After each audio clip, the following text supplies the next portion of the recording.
Good morning, good afternoon, and good evening. This is the Joe Soro Experiment. I am your host, Joe Soro. Indeed, yes. We're going to go through a couple of topics, maybe three, maybe four, maybe five. More importantly, talking about the usuals, right? The usual suspects, but I am going to add a third ringer in this. And as you guys can see, I'm supporting the NFL's Pittsburgh Steelers on the eve of the NFL draft. The NFL draft will be tomorrow. I will discuss some details there, but first, I want to talk about what's going on right now in the world of baseball and the world of basketball pertaining to the LA Dodgers and the LA Lakers. Um, well, I guess I might have to put a little. I might have to put that as secondary, maybe. No Look Pass wants to know, what are my thoughts on the Shannon Sharp situation? It's interesting. I didn't want to talk about it today. I had friends of mine sending me pictures. I had funny pictures being sent. What is that new thing that people are sending now? The action figure and all that. So I saw one with Shannon Sharp, and apparently whatever 19-year-old was involved in whatever the hell he's doing right now. Uh, to try to put it simply and probably go into more detail, of course, because that's what happens usually here. I'd say it looks like he's pretty jacked. And I don't know. I don't know. I don't know what's going on. For those of you who've watched me for the last few years, know I'm pretty adamant about hedonism, and I can safely say that Shannon Sharp has always kind of been around that kind of hedonism. There's this level of BS that sometimes resonates from certain people. I've never been a fan of Shannon Sharp. I even before his media stand, I thought his act in football was a little overboard. Uh, I didn't dislike his game though. I thought he was a fantastic tight end for his time, especially. I thought he was a winner. If somebody like John Elway respected him, if someone like Dan Reeves and Mike Shanahan and those guys respected him, I always said, okay, well, it must be something good there. However, as he became more of a public figure outside football, he just had a level of BS that I always kind of detected. I don't know what it was. Sometimes it's just instinct. I can just kind of feel it out. And as you can see, the celebrity outside his football career, because a lot of guys that are watching him now, a lot of people that are watching him now, it's kind of like that George Foreman effect where most of the people didn't really know. And most of the people that were born, let's say in the 80s, didn't know that George Foreman was a fighter. They just know him for the George Foreman grill. So Shannon Sharp, for a lot of the youngsters, uh, they only know him as the guy that's on ESPN or has done shows on the NFL channel on Sirius Radio or did something on Fox, and of course doing his podcast or his show. The one really kind of putting him on the forefront here, which was the one with uh, geez, what again? I'm drawing a blank again. What is it about 9 o'clock at night in my memory? Who's the little guy that kind of set everyone out last year? Called everyone what they were, and all of a sudden everything started becoming true. Cat Williams, that was it. Cat Williams. Since the Cat Williams interview, Shannon Sharp's um, popularity meter went up, and it goes to show you when you have guests or when you're on a show and you're able to predict or get out some information that no one really knows about, and all of a sudden becomes true, the attention becomes very, very big. That's another one, Blue. That's another one, Blue Ocho Cinco, another dirty, just skanky dude. And that's the only word I can think of. And you guys have heard me say the word skanky because I think it's a little less hard than like whore, but also kind of gets the point across too. That's the perfect word for me. Yeah, he did, sports baby, he did. And I don't I don't really have a lot of respect for guys like this. I don't. They come on the radio, and this goes for anybody. A lot of the trash TV, trash YouTube, trash whatever it is that continues to come up on all my social media because I'll click on sports because that's what I watch. And all of a sudden, it's Shannon Sharp, it's Ocho Cinco, and these dirty, skanky dudes talking about whoring. And they think that's some kind of an achievement. Listen, man, I'm gonna make it very clear for a lot of you who don't know.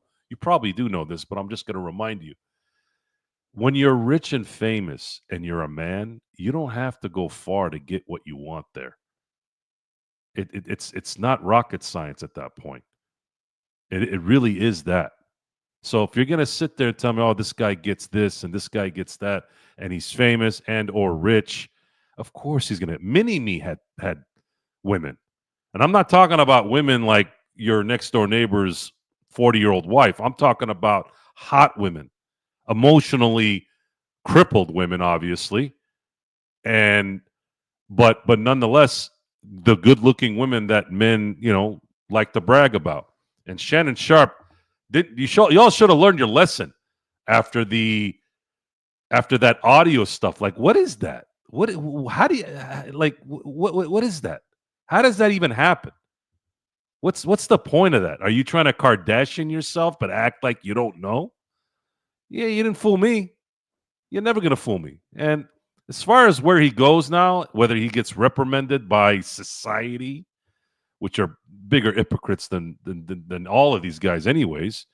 They're sitting there pointing their fingers and judging everybody, right? And then yet they're probably doing that behind the scene. Now, in my case, I feel pretty comfortable judging because that's not the kind of crap I do. Now, you guys might not know that. I might be lying right now. Sure. But if you hung out with me for a while, you probably get a chance to see it a lot. And I have people around me that have been around me for 30 years, for 20 years, for 25 years. It's just not going to happen. Okay, yeah, you're not gonna find me in some hotel on all fours barking. Like, that kind of stuff will never happen unless somebody literally knocked me out and then put me in the dungeon and said, "Bark like a dog, or I'll kill everyone in your family." So, again, we live in a weird world, a very weird world, and these seem to be the shepherds that are coming out and somehow idolized for some reason. And it's not just ex-sports guys. I'm picking on the comics too. All these comics, women comics. What the fuck is up with women comics? What happened to Whoopi Goldberg when she was relevant in comedy, not what she's doing now on The View? What happened to, hell, even Rosie O'Donnell back in the day? Man, her stand-up was fucking phenomenal in the late 80s and early 90s. I loved Rosie O'Donnell. I still do. Very talented woman, but just misguided, just completely went nuts because she let these old men in white houses in the East Coast get to her. Why? Why do you let these people get to you? Nothing's going to change. These guys don't give a shit what you think, whether you're famous, whether you're a woman, whether you're black, whether you're white. These guys are still going to try to get your money. Your job in America, at the very least in America, you have a shot. God rest his soul. My dad used to always say that. And my dad didn't preach it. He just said it. He's like, look, you got a shot here. Figure it out. Don't worry about it. Here, there's some laws. Here, you can sue somebody. Here, you got things you can kind of get around and not have to worry about getting jacked. Now, people still get jacked. Don't get me wrong. But it's not as prevalent. You got to get to like a really high area. Like, this isn't Russia in 1930, where any chance of creating something, boom, the government's going to take it, right? So, again, Shannon Sharp, as far as I'm concerned, much like the Ocho Cincos, much like the Michael Irvins, and those are the first three that come to mind when it comes to this kind of hedonism. They're just not. They're not my kind of people, and they never were. And whatever happens to them, it won't affect me at all. I think he's just slimy. He's always been slimy, and he parades himself around like he's some upstanding guy. You always talk about how he came up and I didn't have water and my blah blah blah and this and that. Motherfucker, you are a dead. Well, how many freaking baby mamas do you have? Like 4 or 5? Fuck you. I don't give a fuck about your shit. Any man who has that many kids with different women there's a disservice to the next generation. Okay, that's 3 or 4 or 5, whatever the hell he has, kids that aren't going to grow up in a stable home because you want to go fuck around. You want to go have trophies with that shit. And I'm talking to Anthony Edwards too, by the way. Fuck him too.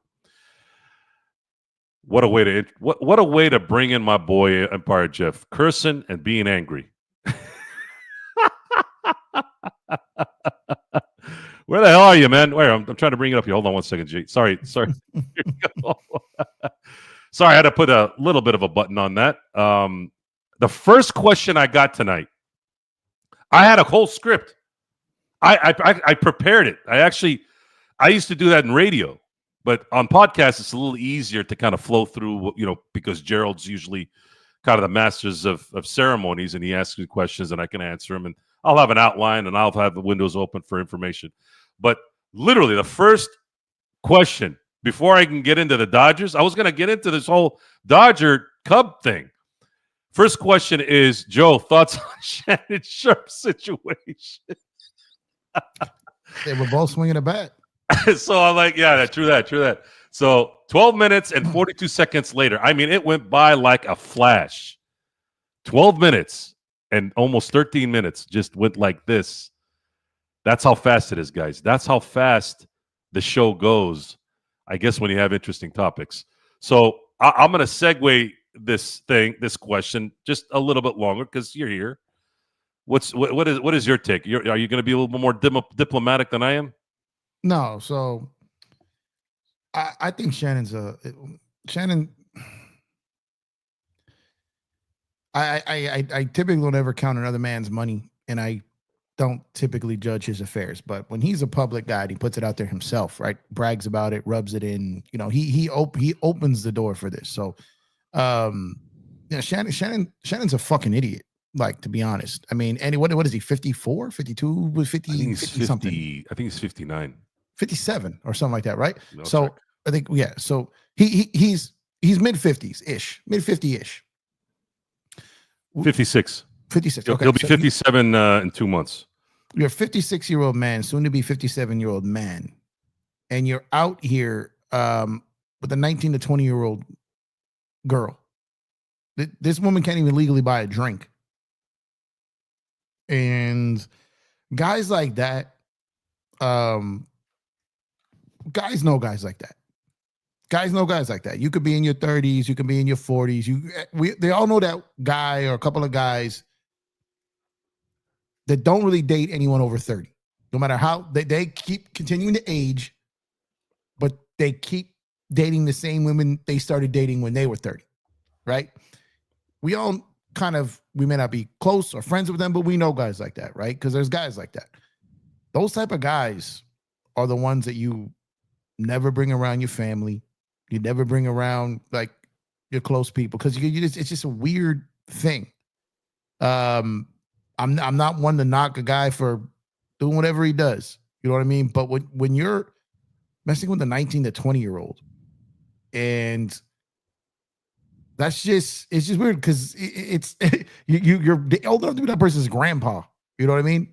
Really, and you're reaching down that far down the mental space, right? There's no way a 20-year-old woman, no matter how much women mature more than men, so they say mentally early on, there's no way you're anywhere near the same wavelength in life, right? So you're there for one thing, obviously, and you're there for one thing for someone that young, that she's 20, that you were 37 or 36 years old when she was born.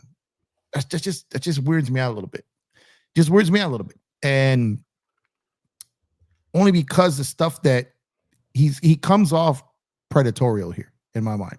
It's not the dude who got some money, he's 40 and he wants to feel young, he's got a little thing on his arm running around. The tape that leaked, the stuff that was said, his accidental Instagram situation will make no sense because anyone that's ever gone live on IG, you know all the steps you got to do to get there. None of it ever made sense to me the first time he got caught up in this. That almost felt staged, right? And then now this happens. I don't know what's going on in this guy's head. He has everything he could ask for from a success standpoint, from being a professional athlete, post-playing career, on the biggest network in the world. He's got his own independent thing. He's got everything going for him. Yet he's reckless. And I think that's the biggest thing in it to me, is just the recklessness. And when you talk to a 19, 20-year-old girl saying that you're going to choke her out in public and then describe your physical attributes to her in a certain type of way, it just creeps me out, man. And like I said, I'm not a guy that hates on another guy for getting anything they get. This is just a little weird to me. It's just a little out there. And like you said, you hit it on the head. A lot of these dudes who got all that money can go and pull, like a bunch of different things. But if they didn't have that money, a lot of these guys really wouldn't be pulling anything, because they don't really have the personality, because they're jerks, most of them. And it's just the money. But money leads to opportunists who will take advantage of that opportunity and will cost you more money. And that's where he is now. And he works for Disney, and they seem to not really care anymore like they used to. You had the guy popping off on wrestling, right? Calling out like all kinds of stuff. I don't know if you saw that. Like ESPN that can't control their acts anymore. And Shannon Sharp is, I can't say I ever really fully respected him, because like he just always seemed, I don't know if the word fake, but he always just seemed like he was always compensating. As great as he was, right? Like, what would you need to compensate for? You are a Hall of Fame NFL star. You were built like a god. Mm-hmm. The only thing that kept me a little more sane with him is, and this is just my thing. I don't know what it is. I gravitate towards it. The love his brother has for him. I have a lot of respect for Sterling Sharp.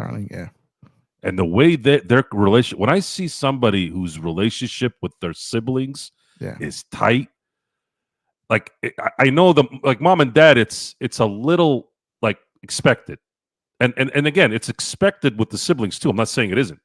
But there is a love for that man and each other. To me, that was always like, yeah, but Sterling's money and he's the man, and man, they're like tight. I'm like, there has to be something good there, but I'm done now. Like, that's it. Like, dude, you went off the reservation, and he's always been off the reservation. He's always had that.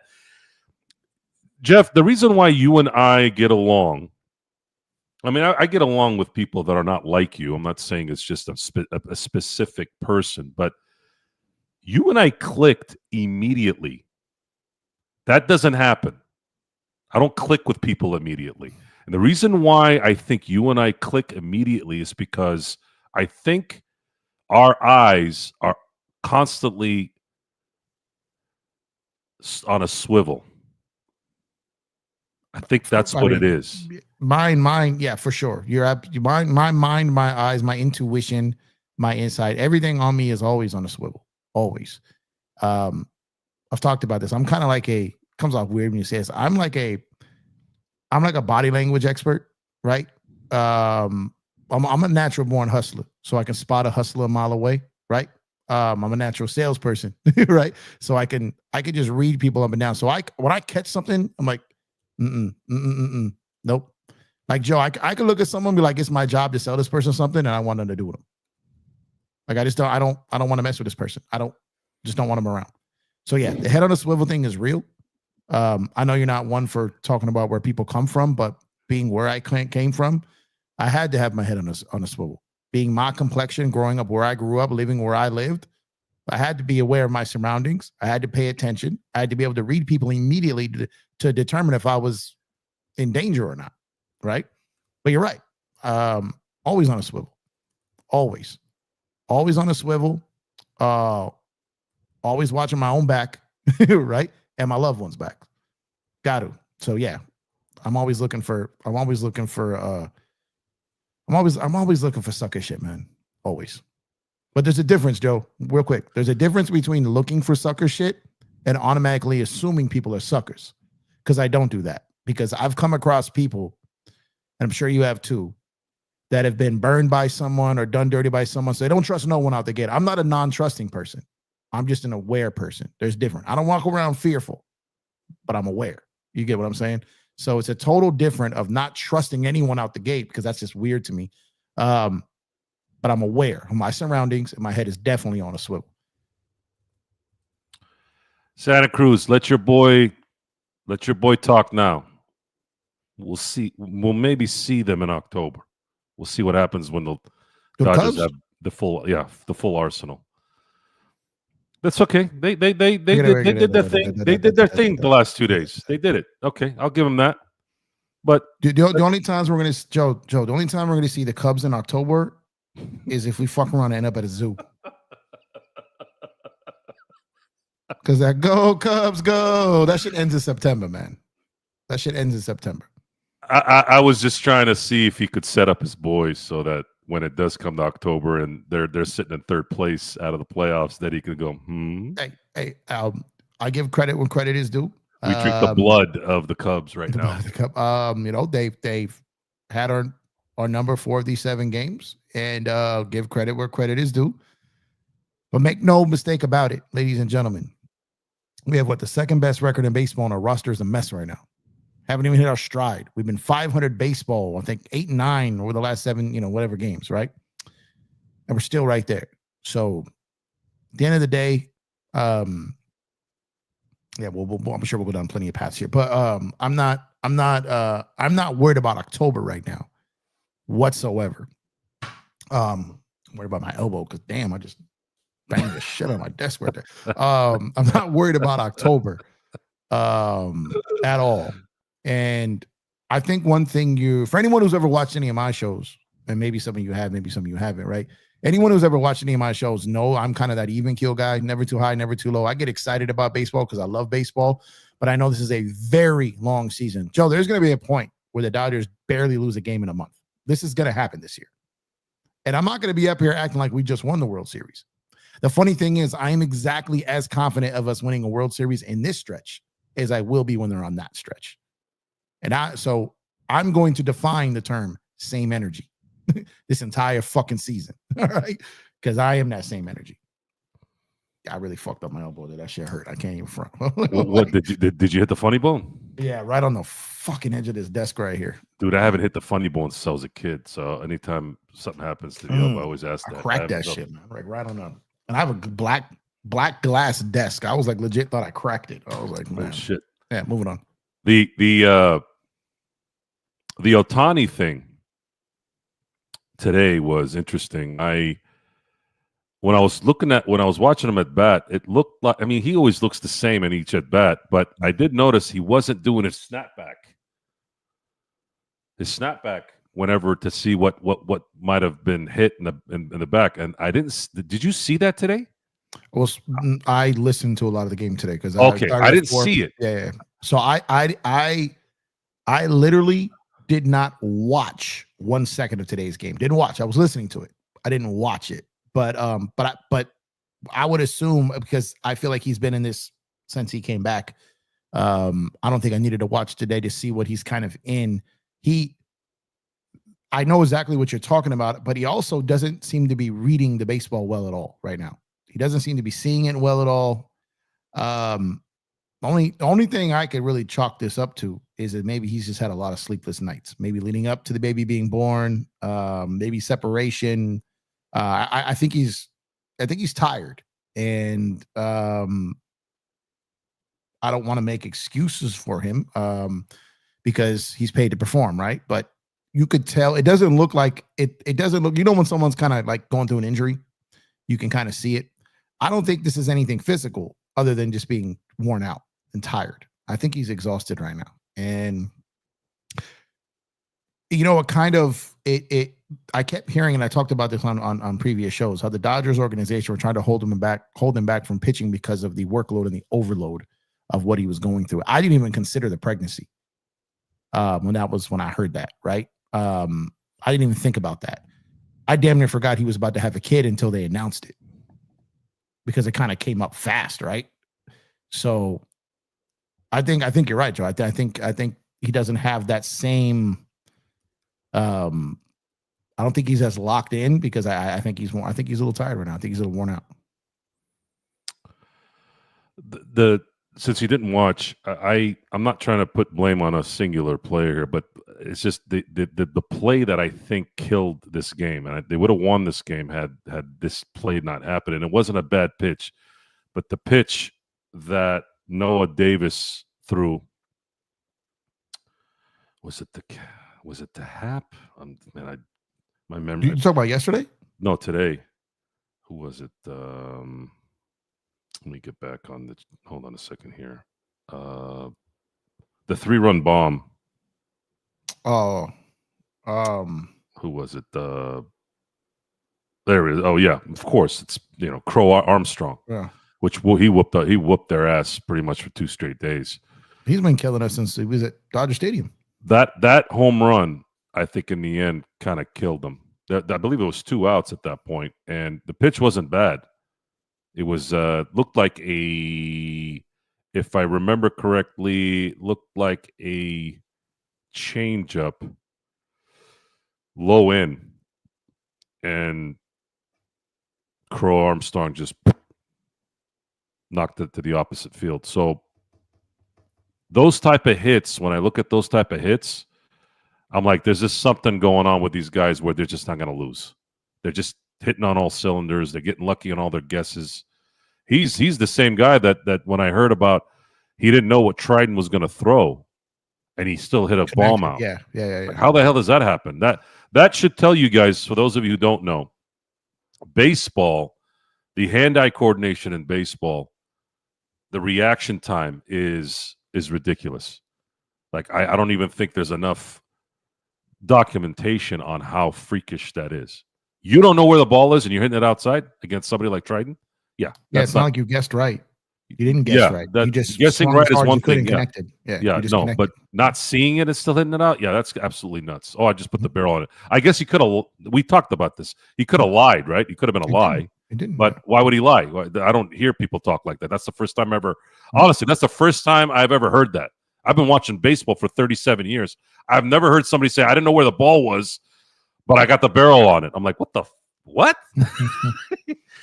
So, I got a new trick here. I'm gonna try to do this here real quick here, Jeff. How is a guy named Dodgers Empire talking the season's over? A man with the word empire in his name cannot be. Not only Empire, it's Dodgers too. Cannot be that doubtful, man. Guys, look, I don't understand. Like, and this is someone who legitimately had a really rough patch during that Padres series last year, but mine wasn't out of frustration or pride or embarrassment. Mine was literally like I've covered this team all year and it's over type of thing, right? That was in the moment where one loss, we were out. That was totally different. Mine was not frustration. Mine was not we just lost a 2-game series in March or April. Like, it's a totally different thing. Like, this is baseball. There's going to be months where the best teams in the world go weeks looking like dog shit. They're all going to have that happen to them. All right. Look at the Padres on their current road trip, Joe. How many did they lose in Houston? They played what, a 3-game set? They lost 2 or 3. 2 or 3, yeah. How many did they lose in Detroit? Right now they're 1-1. No, they lost today, 2 or 3. Oh yeah, they did lose both games. Yeah, sorry. So they're 2 and 4 on their road trip. Okay. The Dodgers, completing their road trip, went 2 and 3. Right. So the 2 best records in the best division in baseball are both going through it right now, partially because of injuries, also because these teams they're looking at it like it's their World Series every time. The Dodgers are getting that Laker treatment now. They're getting the Laker treatment. And these other teams don't like everyone in Major League Baseball crowning the Dodgers champions already, because they know baseball's not like that. They know baseball's not like that. They know we can get you, right? If you're not ready, we can catch you slipping. And these teams have pride. These teams are prepared. They're coming in. And baseball, above all other sports in the world, is that sport where the absolute best team in the world can lose 3 straight games to the worst team in the league. And it's not abnormal. It's not abnormal. The Cubs, seemed to be had been hitting on all cylinders against us. They went and they got one in San Diego where no one could win. They got one there too. They lit us up for 16. Granted, there was a player pitching for 5 of those runs, but they got 10 on us yesterday. They got 11 on us yesterday, 7 today. They see the ball very well out of our pitchers' hands. Just is what it is. There's certain teams we just have our number at times. And the Phillies are like another one. The Phillies give us problems, right? Padres last season during the regular season gave us problems. They gave us problems in the playoffs. We beat them. But it is what it is. And the Cubs, being as they are a team that may have our number earlier in this season, we're not going to see them again. We're not going to see them again. I highly doubt they make the playoffs. Highly doubt. But when I'm sitting here talking about the Dodgers are going to go a whole month without barely losing a game, we're going to have a stretch of the season, Joe, where the Cubs barely win a game in like a 2-3 week span. So that's going to happen.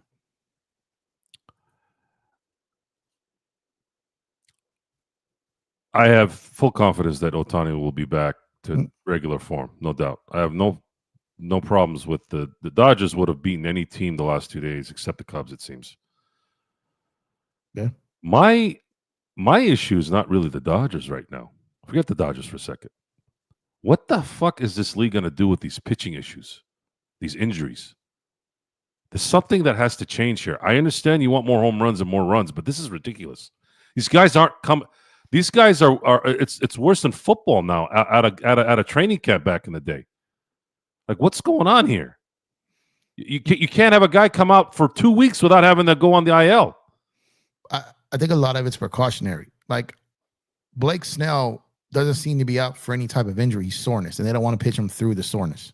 So it's a lot of it is precautionary. Like, you see guys that 10, 15 years ago never would have missed time for this. They're missing time for this. So it's a combination of all these Tommy Johns, guys playing through pain, leading through pain that lead to Tommy John. So now they're being overcorrecting in the other way, which is keeping these guys out and scared to even let a guy pitch who's been healthy for 6 months in Shohei. So it's really precaution what these guys are doing, limiting innings, limiting the amount of times people see guys, putting them on phantom DL, IL stints, keeping them out because they got soreness. Like, that's kind of the new wave of it right now. A lot of these aren't real injuries. They're what is it? Are you injured or are you hurt? The old conversation. It's almost like preventatory for most of it is what I see it as. No, that's not true, Celtics in 5. Shohei is available. He's there. He flew in for the third leg in that Texas series when he was supposed to be out. He's available, but the issue is he's not playing Shohei Ohtani ball. He still had a base hit today. The guy gets hits. The guy gets on base as a walk at the very least. You show me anybody. I think he's been on base in all these games except for maybe 2. So when you again, we expect Shohei to be Shohei. Shohei is not supposed to be a guy that only gets on base once a game. But if it was anyone else, imagine a leadoff hitter playing. What is this? Their 25th game? Somewhere around there. Yeah, 25th game. So he's been on base 23 out of the 25 games, if I'm correct. Because I only remember one for sure. I can't remember if it was the second one where he didn't reach base in one of the games. For sure, I know one. It might be 2, though. But even if it wasn't, so what? 23, 24, whatever. My concern isn't about Shohei. He'll be there. My concern isn't really about the Dodgers and their preservation philosophies or any of that. My issue is a baseball question. It's a baseball concern. When are the pitchers going to be helped out? I'd like the league. I'd like Manfred to start helping the pitchers out a little bit. And I don't, because I this shouldn't be. This is baseball, man. This shouldn't be like this. Football is a different beast. I get it. But I don't know, man. I can't. These guys are not, they're not able to pitch. Soon we're not going to see a starting pitcher pitch 100 innings in a year. Like what is the result of that? What's the residual as a result of that? Are we going to have roster expansion? Is it going to get to 30? These guys don't want to. These guys barely want to pay. I mean, these guys as in the owners, they barely want to pay 26 players, let alone 30. You have to expand the roster then, if that is what you want. If you want to protect the starters, and I'm putting that in quotes, I don't know what a starter is anymore, unless his name is Yamamoto. Yeah, which is crazy. Which is crazy because he was going to be the guy they weren't going to give all those innings to, right? And it wasn't going to be a guy that went past 5. He wasn't supposed to be that guy. But they don't seem to have the same approach with the bullpen guys, though, Joe.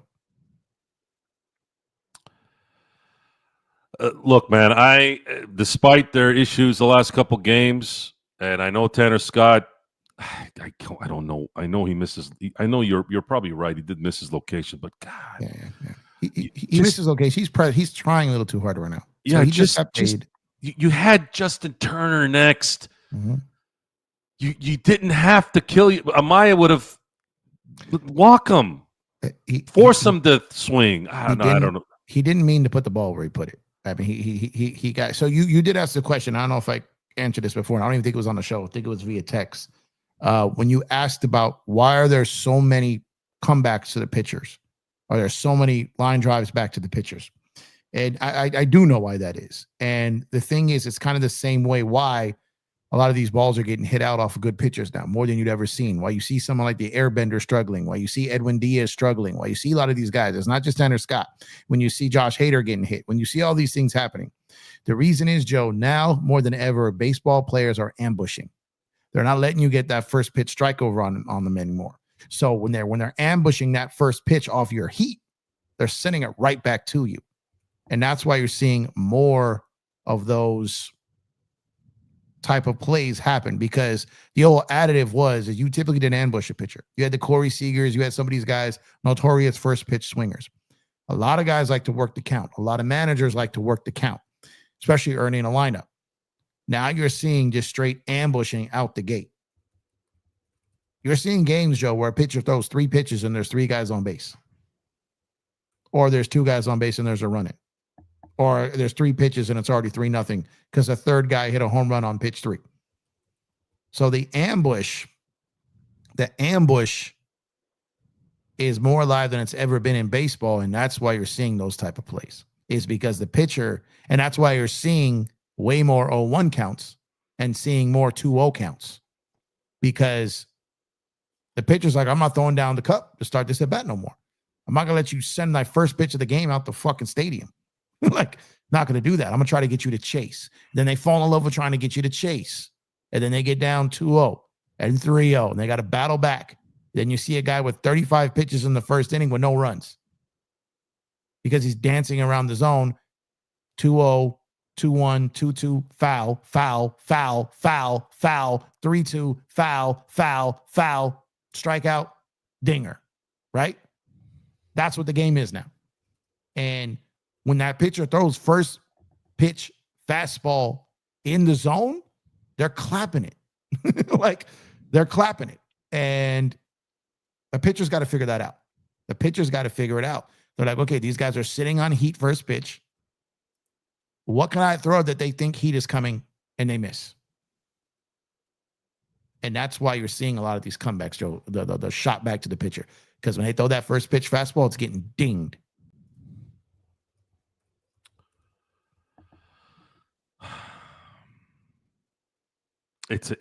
Baseball's gotten weird.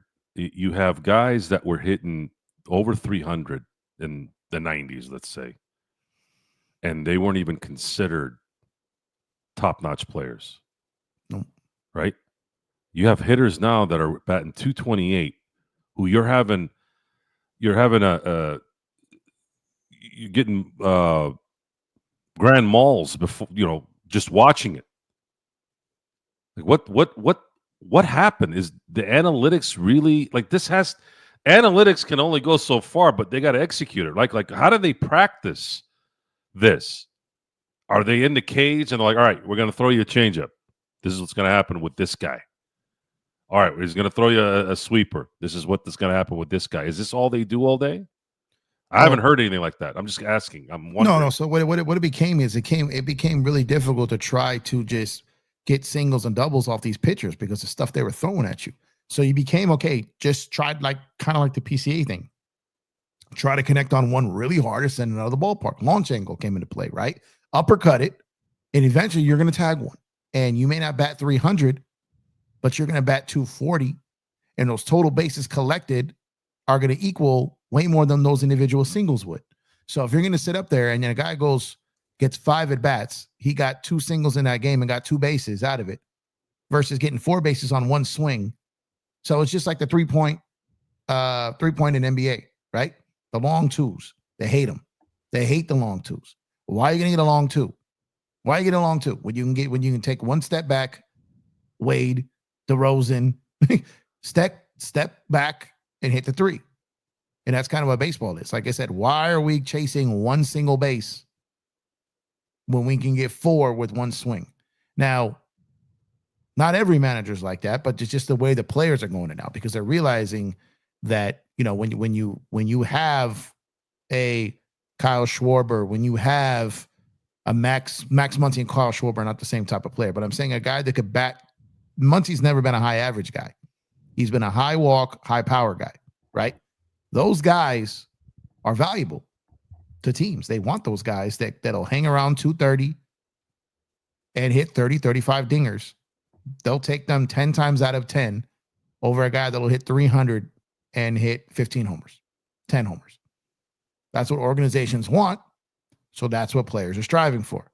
You get someone like a Jock Peterson, who's made a long career of being able to once in a while hit a dinger, right? Kike Hernandez, average could be in the toilet. Come playoff time, it's home run or pretty much. He does get other things than just home runs, but that's what he's known for in the playoffs. So you see what these guys do, and then it's just what these guys get out there and strive for. And then you got these guys who are just big swing and miss, right? You got like the Teoscar Hernandez's, even Shohei's big swing and miss. The Dodgers have a lot of swing and miss in their lineup. And the Dodgers kind of have that by design. Their whole team is designed for the long ball now. They used to be, okay, the Dodgers' approach used to be work the count, get on, manufacture, get on. Now it's ding, ding, ding.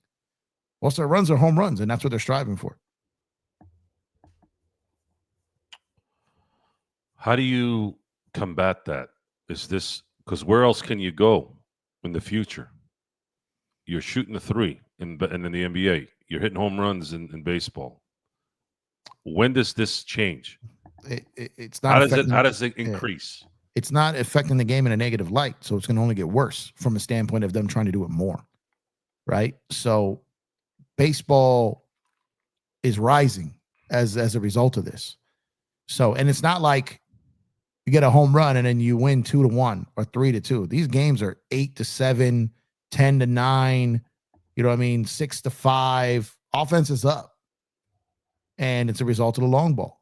And so, remember how you said, like they say, like in the NBA, the additive, which isn't always true, but the additive, you're never really out of a game because the way the team shoots threes, right? Same thing in baseball. You're never really out of the game because the way this team can hit home runs. You get a guy on or two, and then you got a pitcher trying to avoid the home run, so he's pitching on the edges. Now he's going to be walking more people. Now you got 2 guys on with a bopper coming up. One mistake, bang, 3 runs, right? So the way the mental game of it is, you'll still have some of the guys are going to go after you. Like a Jacob deGrand's going to go after you. Yamamoto is going after guys. You got guys who are going to bear down on you and try to throw it past you. Those guys are going to have success, but they're also going to, you know what those pitchers are, Joe? Those are like the guys who challenge a dunk. You're going to get dunked on, but give me the guy that gets dunked on because he's trying to stop it versus the guy that gets the hell out of the way, right? So those are the pitchers that go after guys. They're going to get dinged, but they're going to mow down a lot of guys too.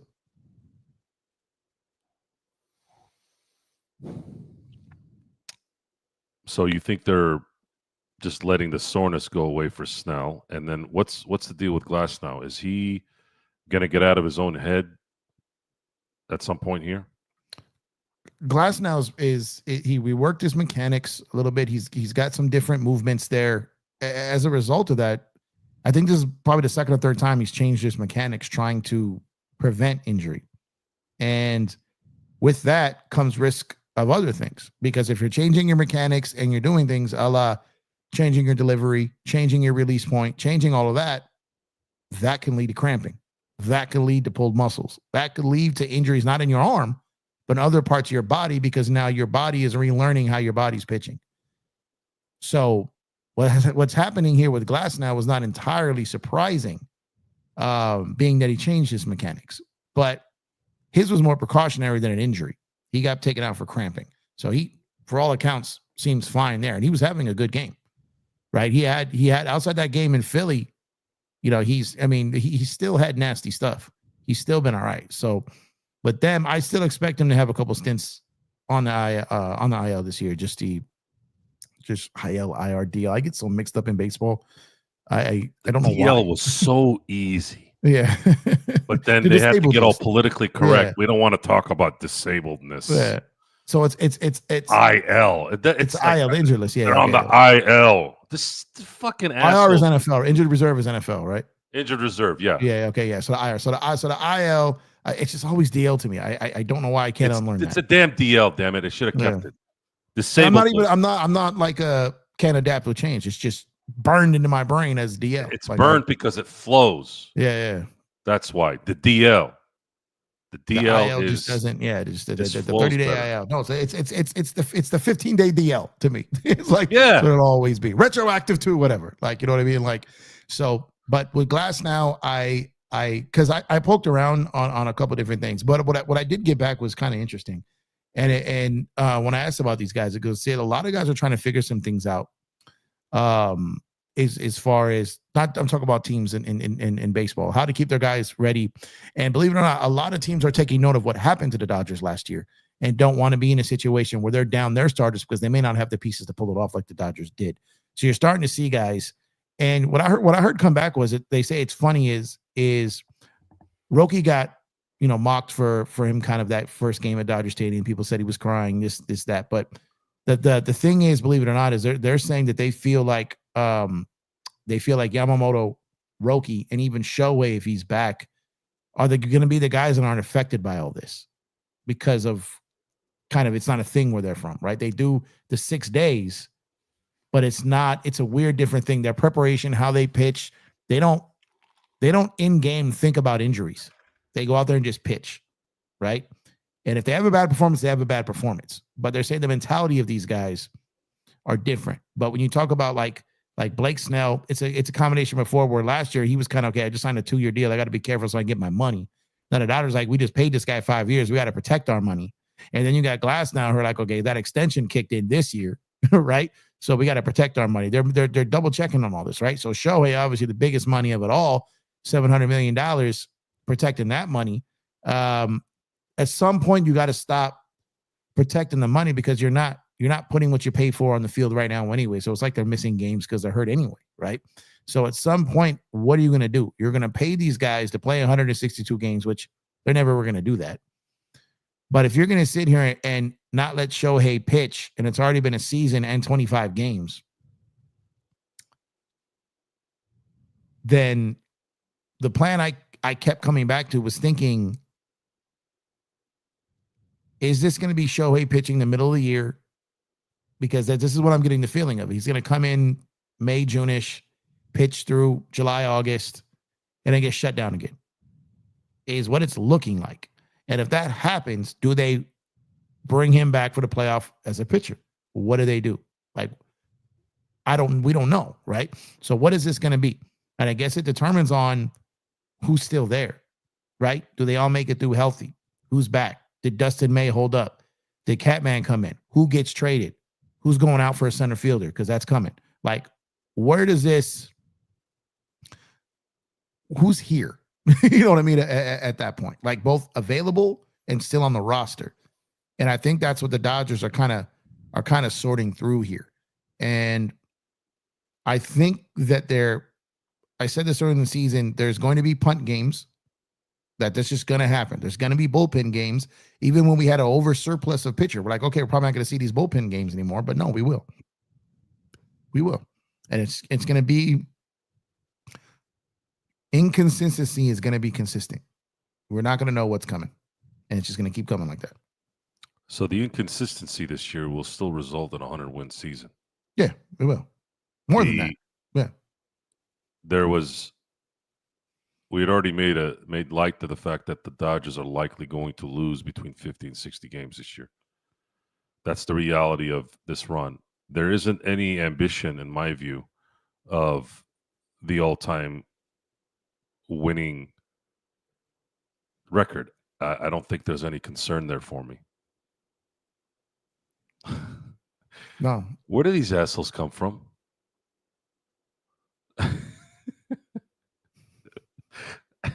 Do these guys just wait around for shows and just start yapping? There really isn't a concern. The most important thing for me is winning the division and having the best record in the majors, so that you can certify that home field. There's nothing better than starting the first 2 games at home. The next step is if they get past the 5-game series, I don't see them losing. So that's going to be the toughest one by far. Yeah, it's the two. Those are the 2 things that really I need. Get the number 1 record, which obviously means you'll win the division, and then get past that 5-game series. Once you get past that 5-game series now, and please, MLB, can you just make that damn series a 7-game series and nix whatever the hell you guys do before? Please. I know you guys want excitement, but you got to make the 162 mean something. Yeah. That's my view on it. And too many those guys who get number 1 seed get knocked. It's something's wrong with it. Like, legitimately. There needs to be in hockey. The hockey was the first league that had the 4-4-4-4 setup. So if a 1 seed got beat by an 8, okay, well, maybe you had every opportunity to win that series. If you were a better team, you'd win it. 5-game series, all it takes is one bad hit, and then you completely destroy. Well, Joe, that's what makes it exciting. No, it's not exciting. It's mediocrity. Yeah, one injury. I don't like it. If that team is better than the opposing team, then you gotta give some beneficial. This thing's got to mean something for 6 months. It's got to mean something. So at the very least you can do, you can't give these guys 2 weeks off. That's not going to work in baseball. So the next best thing to me is just make that series a 7-game series. You're going to make more money. You're going to make more money because you're playing 3 more games possibly. And then at that point, if they lose that game, then all right, man, you guys screwed up. But 3 out of 5, that needs to go. It was easier in the NBA because you rarely saw a bad. I don't even remember. I mean, it got close. I remember the Lakers in '93 almost bounced Phoenix, but you don't see that. You didn't see that even then. And that's my only ask. Other than that, as much as I wish baseball could get back to 200-inning pitchers and all that ship has sailed. I've accepted that that's not going to happen again. But what I am curious about is, at what point will you start helping the pitchers? Because everything that's been changed the last 5 years, everything. So we're going to start with this, and this is not something that I disagree with. I'm just saying, look what's happened. Number 1 in the National League, you've eliminated the pitcher from hitting. Now you have a ninth batter that can whoop your ass. Number 2, you have any substances apparently other than the Rosenbag. Mm-hmm. That's it, right? Yep. No substances on hands. You got to get checked like you're going to the clink. So you can't have anything on the ball. You've got an extra batter now in the NL at the very least that can take you yard, whatever. And then third, you got a pitch clock now. So now that grip that you're trying to get, you see the pitches. For those of you who don't know what I'm talking about, you see that ball. God, I gotta have a baseball here, man. I can't believe I have baseball on the show. They gotta do this shit. And well, now it's like how they gonna get a grip on it? Not right. They gotta hurry up. They gotta do this and they gotta pitch. Everything has gone towards the batter. I don't know how these batters are not hitting 300 everywhere, right? But I'd like to see the pitchers get something now. What would that be? What can they conjure up that would make sense? I'm not saying go give them pine tar to throw at the with the ball, but hell, you let the guys wear gloves, you let them have pine tar, and you keep taking things away from the pitcher, but you keep the batter has every advantage to do what he needs to do. So my thing is something needs to be figured out there, but I haven't really had a chance to sit down and figure out what, so that in some way they can have a longer outing or a longer career or not have to go on to the IL every few weeks. Yeah. Hey, Empire Jeff is cute. What? I usually command my mods to let things flow, but if you're going to saturate the chat with your bullshit, one comment here and there, that's fine. But if you're going to keep yapping about this shit, your ass is going to be cute out the door. So shut up. I didn't even see that. That's crazy. So I think baseball is going to be a... Yeah, Mark. I was telling Sports Baby, I don't want you guys to have to ban people unless, of course, there's racial stuff thrown out, right? But I guess I just got my second one. If you saturate the chat room with your stuff and it's nonsensical, then you're out. You're done. So stop having a bunch of names. I don't need you guys on here. We'll get to 100 a show eventually here. I don't need your 4 that's counts. Not me in here either. That's someone has my.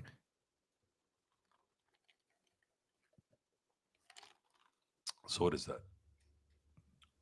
For a second, someone is in here as me. That's not me. Is that what they put? Yeah, no, like they have. I thought that was you too, by the way. That's not me. Put it. Yeah, no, that's not me. I just saw my logo. I was like, wait a minute. I didn't see the other one that you said. I didn't see that. So how did they get Empire Jeff if it's already taken? Well, the at isn't like it's not my at Empire. Oh, okay, yeah, I got it. So okay. they're just named that just put their names. That's how long. You gotta be careful with that stuff. Doesn't it take like 10 minutes to create an account? Yeah, it's impressive. Well, you guys have a lot of time on your hands. Anyways, I'm gonna segue to the NBA here before I get to the NFL draft for tomorrow. I saw something yesterday that I was shocked at watching. I actually had a chance to watch the game a little bit more for a second time, just to kind of see some of the nuances that I always miss when I watch it the first time. Mm-hmm. Dude, did you ever think that the Lakers had a 90s game in them? No. Dude, they straight up nicked Minnesota. I'm talking 1999, 98, 97, 92. Mm-hmm. This was relentless for 48 minutes. I could not believe that Minnesota could barely get a shot off from behind the arc. The second time you watch, if you can watch the game a second time, if you've recorded it, just pay attention to that. I'm just sitting there going, God damn. And then everybody's bitching and whining about, they couldn't score. And oh my God, LeBron is 20. Dude, watch the fucking game. Mm-hmm. Watch. Did you not watch? Did you forget? Minnesota only scored 85. When is the last time you saw that? They were taxed. Done. They couldn't move. That's how hard they played. This is like that fine line between when we get pissed off about shit and we get put in with those guys. That's what pisses me off. When I do my thing, I'm watching the game. I'm telling you what I seen. It's not about me. But at the same time, you just look at, they're not scoring for 3 minutes because they suck. No, they don't suck, you stupid moron. Look how they've played. Pay attention to just this game. Forget about yesterday. Forget about who's playing. This was a sight to see. It was a sight to see. Just like, this was bigger than even the 1-0 game against Texas. And the 3-0 game, which almost was a 1-0 Yeah. game. I love 1-0 wins. Love them. I would watch 1-0 wins. If somebody came to me and said, Joe, you don't obviously know this at the time, but if you had to watch 20 straight 1-0 wins, I'd be all day. All day. But again, I don't know what's going to happen, right? It's because it's kind of like you got that tension, like, especially in the 9th inning, right? Or the 8th inning, you're like, please don't hit a home run. Don't hit a home run. You're just constantly in that anxiety area, Constant right? anticipation. Yep. Yeah. So, but yesterday's game should have told you some things about not only the strategy, the coaching, and the execution of this team. That they had it in them. They had it in them. My coming back down to earth on this is, unfortunately, they don't have enough to do this regularly. Nope, they don't. It's not a knock. It's not a knock on them. It's just not possible, right? So if you gotta check some shit out, don't worry about it. There's like heavy police activity. I'm hearing like multiple helicopters, sirens. It's probably a chase. I'm right off the freeway, so there's probably the ghetto birds. I don't know. High speed chase. Birds. Yeah, that's why I know it's a chase, because it's not just police. Look, I live in a suburb area. I live in a suburb town in Temecula. It's called Winchester, like the rifle. And even that is, they've got a nickname for the area. It's called French Valley. It has like 3 names here. This place was a horse place. Horse place. Horse stable. Bunch of horse stuff, right? And then soon, like the last 15 years since I've moved here, they were worried about people buying homes over here. It was considered like low area of Temecula. You walk 4 steps, it's fucking Temecula. All of a sudden, because this invisible line turns into Winchester, all of a sudden they're like, I don't live in Winchester. It's low grade over there. I'm like, fuck, fine. I'll buy the house over there that's on 1/3 of an acre. I'll be like, yeah, let's do it. 15 years later, I'll you look at the equity in it, you're like, yeah, I think that was a good deal. They even landscape my shit too. They don't do that shit anymore. Now that you just got straight up, hell, they don't even put gorilla mulch in your shit anymore. They just let it be dirt. So the NBA, the NBA playoffs for the Lakers, I continue to roll with the fact that this thing has to play out perfectly for them to win it all. And there's nothing that's going to change that. Jackson Hayes is exactly who we thought he was, and who he was going to be in the playoffs. No knock on him. It's just what it is. So now you have to come to the understanding that LeBron is probably going to be playing center a lot during this run. DFS is going to be playing center a lot during this run. For them to get through this and have a hair of a shot at winning it all, there's going to have to be a lot of things injury-wise for the opponent. Lakers playing in certain areas that aren't going to be as rigorous. Those are all things that are going to play into that. Going into Minnesota, the issue with losing game 1 is it's likely going to be a 2-tripper to Minnesota. Everything that I said I didn't want is likely going to happen now. And this is what I meant. And I've been criticized by, I get criticized every show. So when I say that, I'm just saying I've been criticized for this specific thing. That, if you're a real champion, you'll beat everyone. No, that's not how it works. Okay? The shit's too even now. Moments, luck, and matchups are as more apparent now than ever before. You could say this a few years back, yeah. When Golden State was winning, or when Cleveland, not even Cleveland, when they were winning in the East, of course, they didn't give a shit who they played. They were going to beat them anyways. But the Lakers right now would have to have a little bit of a miracle here, and getting that extra game in Minnesota, winning one, and then getting the extra one to keep it at home for Game 5 and not leaving again. That would help, but I don't know if that's possible. So the thing that frustrates me the most, I talked about this on my show last night too, was the Lakers worked all year to get that number 3 seed to have that home court advantage disappeared in one game. Basically, after 6 minutes of game one, right? The first time they've hosted a game one in LA in LeBron's tenure as a Laker, which is wild, right? And they threw it all away after 6 minutes. And their formula in the first quarter was do the same thing again in game two. It worked. But sitting back waiting for Luka to be your opener while hoping he's your closer, is it going to really work? And these other guys got to get going earlier, right? We've seen what could happen. This is why I've always been a component of having Vando or DFS start, is because I feel like if you got Luka going to go for 16, and have someone out there that can slow down the other guys at least, especially on the road, right? Role players play better at home, but defense travels on the road, right? So my thing is, the Lakers have to have a lot of things go right for them to win.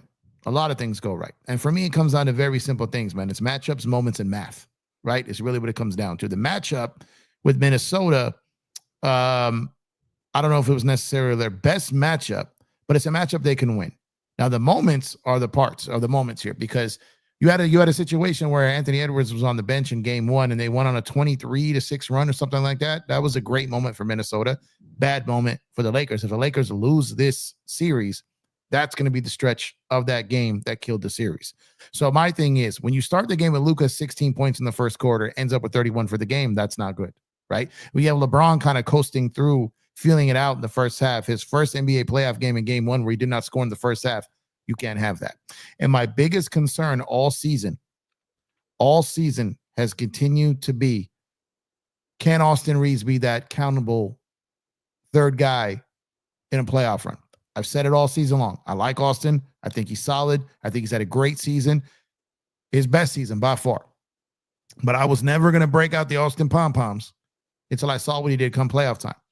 And this is where we've seen through 2 games is what I was afraid of. They're going to get physical with him. Is he going to get all the calls he's used to getting? Is he going to be able to get to the basket? He's going to be playing tougher competition every possession, every game. What is this going to look like? And now we're in this now. Now, the easiest way to fix this is okay, LeBron, if you're going to feel things out, then get guys involved. Jackson Hayes needs to get some lobs. He needs to be a lob threat. If you're pulling Rudy away from the basket and you're going to be able to cook by him, Austin, LeBron, Luka should be getting Jackson Hayes 4 to 5 lobs per game if your objective is to pull Rudy from the basket. Secondly, use Vando and DFS correctly. If you do these things, if you got DFS able to hit shots in the corner, DFS can take and make those shots. But Vando, DFS, Jackson Hayes, a lot of these guys are never, ever going to be able to create their own shot. You've got to put the work in for them. They've got to catch and fire. Maybe not Vando, but you got to get Hayes open on a lob, and you got to hit Dorian Finney-Smith for a shot. So if they're going to let Luka go for 16, no other guy get in rhythm, no other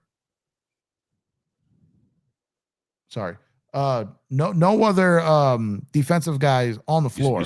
You strapped just in case? Yeah, we're good. But what I'm saying is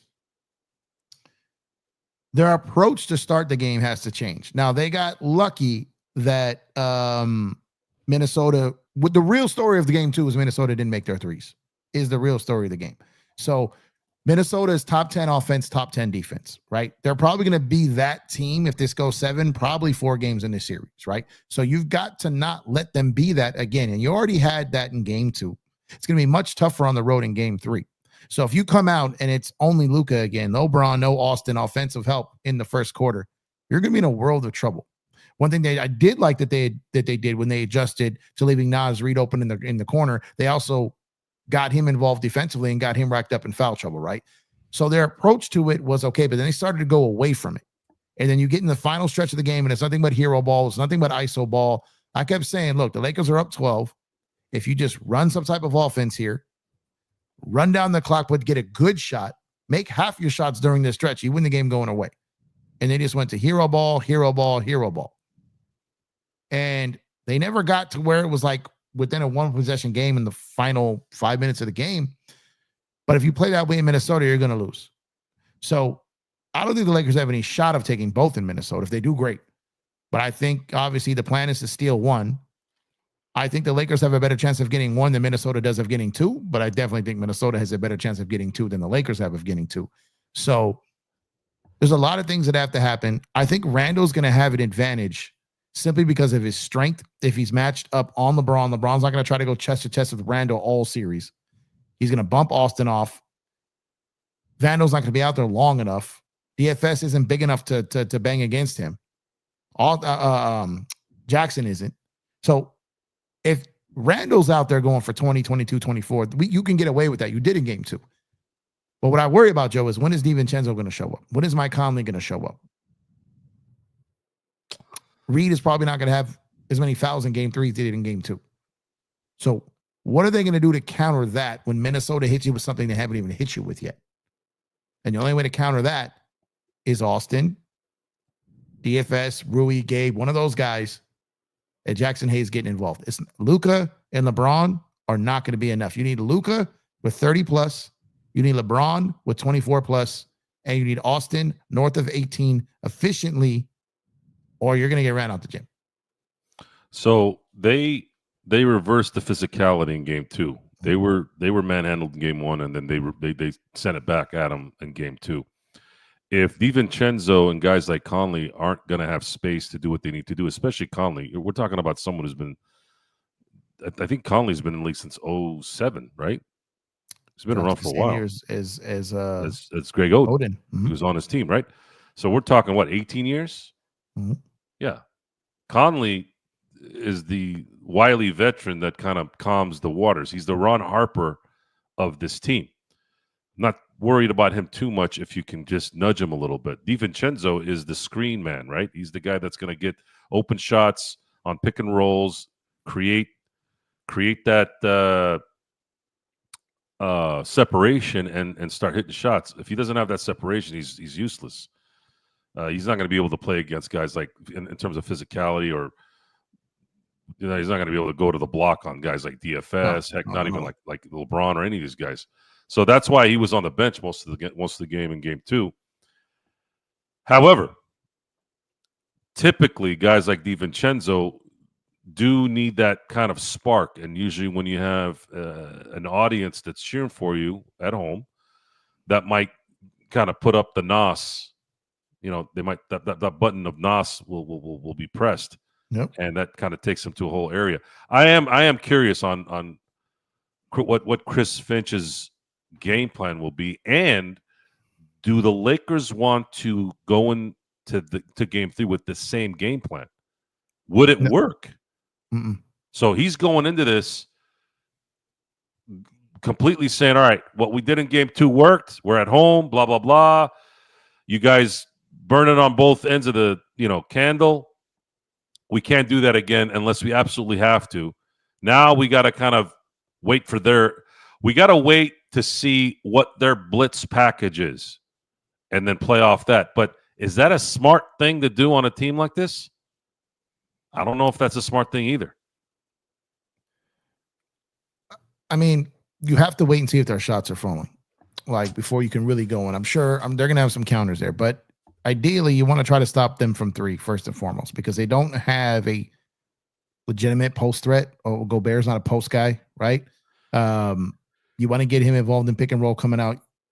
You could probably live with the same situation you had the last game, which is if you let Ant get his thing, and even if you cater to Randall a little bit, stopping the rest of those guys. Naz Reid is the guy that you really got to stop with. And yeah, if they go with that same kind of game plan, Minnesota's going to prepare for that. So do they come out chucking threes, or do they okay, if the Lakers are out there hyper focused on trying to stop the 3, are they going to do flybys? Is there going to be a lot of pump fakes? Are they looking to draw fouls? Are they looking to get to the free throw line? Are they looking to ride that crowd early? To me, it's all about stopping their threes, keeping that crowd quiet for the first 6 minutes of that game is their best chance to win this game. But as far as JJ's strategy goes, game 1 was horrible. Strategically, fundamentally, intelligence, everything about game 1 was terrible. Even when they were getting that lead in game 1, it never felt real or sustainable because the way they went about it. Eventually they were going to come down and Minnesota was going to rise up, just the way the game was going. Now, game two had potential for that to happen in the second half. The thing is, the Lakers got up on them so big that that even when Minnesota made their push, eventually the Lakers were going to get a little bit of a second wind. And when they got that little bit of that second wind, they got enough separation to put the game away. That's what the Lakers can't afford in this game. They can't give Minnesota a 20-point lead because even if you go on a 15-0 run, you're still down 5. They get a second win, and automatically you're down 12 again, right? So I talked about this too. People say, well, you're never out of a game because the way teams shoot threes. But you can also go from 20 to 35 the way the other team shoots threes, right? So it's a double-edged sword there. And again, you go out there, like I said, if you're down 22, you go on a 15-0 run, it's still a 3-possession game, a couple of buckets, a little 4-point, 6-point switch. It's back to being blown out of the building. They can't let this team get too much separation on them. They got to make them feel the pressure. Luka's proven he can go into that building and kill them. He did it last year. That's going to be on their mind. Lakers have a mental advantage there. Joe, the real adjustment is Braun and AR have to give us what they were giving us all season. They don't, nothing else is going to matter. It's over. If they don't, they have to. That's how the Lakers win. Those 3 guys locked in, going downhill. When they get a rebound, when they turn you over, you're done. They got to get to that. If they don't get to that, they're just they're playing out of their strengths, and it's not going to go well. Does it matter if they win game 3 or 4 if they split? Well, for game 5, it doesn't matter. Mentally, the Lakers, I think it would be a much bigger confidence boost if they win game 3 because that means they've won back-to-back games against them. So for me, obviously, no matter if they come home 2-2, it doesn't matter. But for the Lakers, I think it's more mentally healthy to win game 3 and then hang around in game 4. Even if you lose, you feel comfortable coming back. If you lose game 3, you edge out game 4, but Minnesota still feels kind of good going back because they were close enough. I think the Lakers need to get game 3 because I'm not sure how many other times this series a team is going to win back-to-back games. So game 3 win. Then let's say they lose game 4, they win game 5. They lose game 6, and then they go 7. I mean, if they win game 3, it improves our chances to win game 4, right? Because again, my thing with it depends. If Luka goes in there and drops 50 in game 3 and they win, and Minnesota's thinking like, here we go again, then the mentality for game 4, Minnesota could be a little fragile. Now, if Ant goes in there and drops 40 and they beat the Lakers by 25, now the Lakers mentality is fragile, right? So game 3 is very, very big. It's always these odd number games, right? The winner of game 1, the percentage is this. The winner of game 3, percentage is this. The winner of game 5, percentage of this. And obviously, the winner of game 7 is 100%. So those odd games, 1, 3, 5, are always very important in a series. And Minnesota already got the road win. So we know the Lakers have to get a road win to have a chance in this series. So if the Lakers go back and take back that road win now, that changes everything. So I think they will be extremely focused on trying to get game 3. Extremely focused. Doesn't mean they're going to get it, and it doesn't mean they won't be focused to get game 4, but I feel game 4 will be harder to win if they lose game 3. So there's been a lot of talk on the chat about the percentages when you win game 3. So looking at it, 73% win the series when they win game 3. When you look at game 1, game 3, game 5, I'm telling you, those odd number games, the math is crazy on them. That's why I said matchups, moments, and math because they're very important. They're very important. And so I expect the Lakers to treated like their defense, like game 2 was a must win. It absolutely was.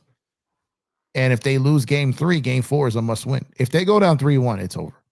I feel it's over. If they go down game 3, it's over. If they win 1 of 2, it's not over, but they're in a much better position. But if they lose 3 of the first 4 games of this series, and there's a couple, and one was a blowout, and another, if one of any of these others are blowouts, it's over. It's over. And it's all because that game 1 slip up. That's what's frustrating about it. So it's frustrating about it. Like they got one, they want one, they got one. It's not, it's not swept by Denver. It's not got one against them and then like it's if you lose this series 4-1 after the last two playoff rounds you've had, last two playoff seasons you've had, it's a bad taste, especially when you're the third seed this time. I think they're going to feel that weight for game 3. I think they're going to feel it. 2-game rest, which is same after game 1. So, which is, I don't know if I love it or hate it because I feel like that 7-8 days, whatever they were off, they didn't look too sharp in game 1. They haven't looked in shape. They were dogging it at the end of game 2. Now you got 2 games off plus travel. Kind of makes me wish it was every other night. But if the Lakers are going to win this series, I think game 3 is imperative. I really think it is. Not only that, but they lose the game. Even if they win game 4, it's probably guaranteed it's going 7. By winning game 3, you could shorten that to 6. But do they win 2 in Minnesota, though? I think if they get game 3, they can. Because to me, it's all about feeling the pressure, right? And we've seen them fold. We've seen guys fold. We've seen Luka take guys' souls, man, right? So my thing is all about mentality with this series. The Lakers' mentality the last 2 years, are they going to start thinking, here we go again, right? Minnesota, if they get down with Luka, again, here we go again. Like when you start, I talked about this yesterday. When you start planting that Cancun seed in guys' minds, man, it's a real thing. It really is. I don't care what no one tells you. Because there's also this. Let's say the Lakers, let's say the guys start thinking about, do we really want to jump on that plane again? Do we want to go on the road one more time? Or does the next flight want to be, like for the summer, right? Like that guys really start thinking about that, man. And so that's why I think the winner of game 3 is locked in on winning that series going into game 4. The loser of game 3 is starting to have doubt of how much work they have to do to win this series now. And that's a powerful tool. It's a powerful tool. And I just think when you have LeBron, even though he's 40, when you have Luka, you have what you need to get this win. But what the Lakers need is Austin to show up. What the Lakers need is a Rui, DFS, a Gabe, or a Vando to make themselves known in this game. And I think you need an absolute minimum of 3 lobs to Jackson Hayes in this game. 3 minimum. 6 points is not a lot, but it's the threat of it. These are the things, if you go back and look at these things that led to a lot of Laker wins. Lobs to Jackson Hayes. Dorian Finney-Smith getting meaningful minutes, hitting threes, playing defense. Vando being out there, being able to defend and use correctly on offense, meaning minimally, right? Gabe Vincent making an impact. Rui's going to have a game in this series where he gets 20 if the Lakers are going to win. He's going to have one of those games. Jaden McDaniels had his game. Julius Randle had his game. LeBron and Luka. Luka's been great-ish. You look at his numbers, you think he's been great, but there's been moments where he wasn't. LeBron has not been what he was in the season, but he's kind of been who he's been post-injury. Austin. Joe, when Austin Reeves is putting pressure on the defense and they have to account for him, this Laker team is totally different.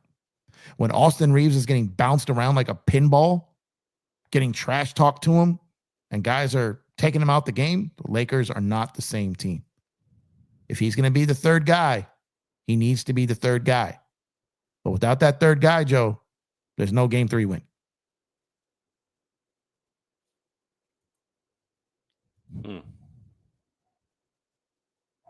Lobs to Jackson Hayes. They're very important. They're very important. Can they clear that lane with Gobert there, though?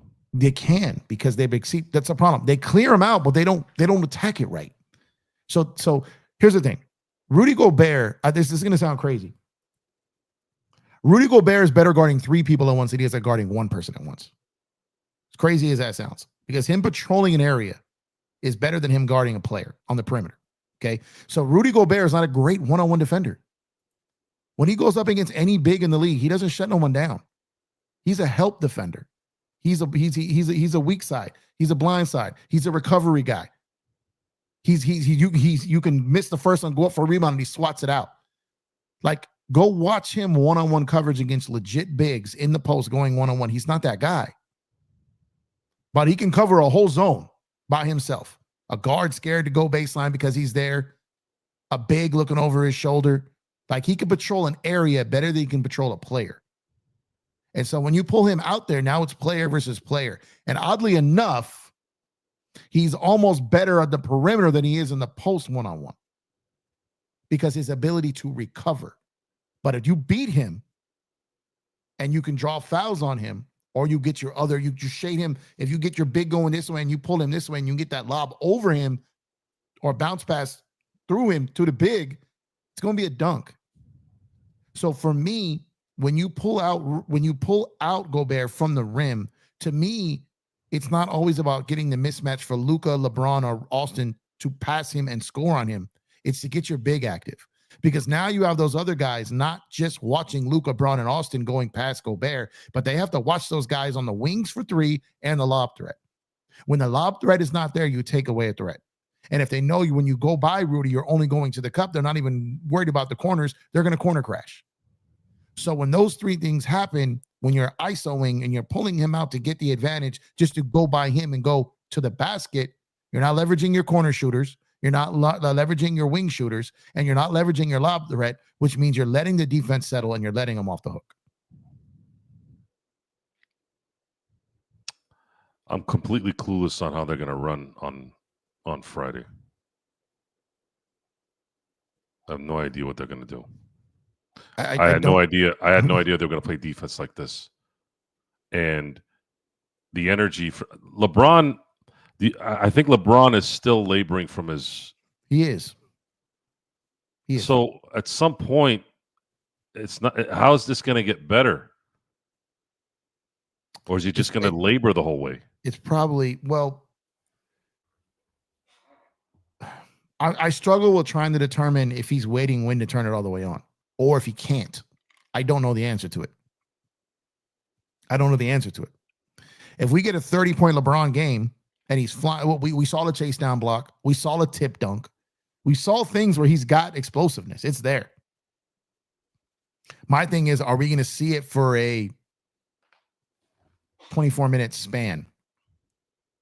We haven't seen that yet. So my question really is he holding it back, or is it that he can't do it? And I don't have the answer for that, because we've seen plays that suggest that he's not limited. So I don't know. I really don't know. Is it how he wakes up in the morning? Does it take him a little while in the game to get going? Does he feel like before he that he can't really get fully loose until the second half? He doesn't want to risk injury in the first half. I don't know the answer to these questions. If I had to guess, I think it's somewhere along the lines of that. I think he's having trouble getting loose, which, for the fact that he didn't even score in the first half of game one, tells me he's not comfortable in the first half. And I'm sure that he's showing up even earlier to the arena. I'm sure he's doing everything to prepare. I'm sure of it, but nothing mimics gameplay.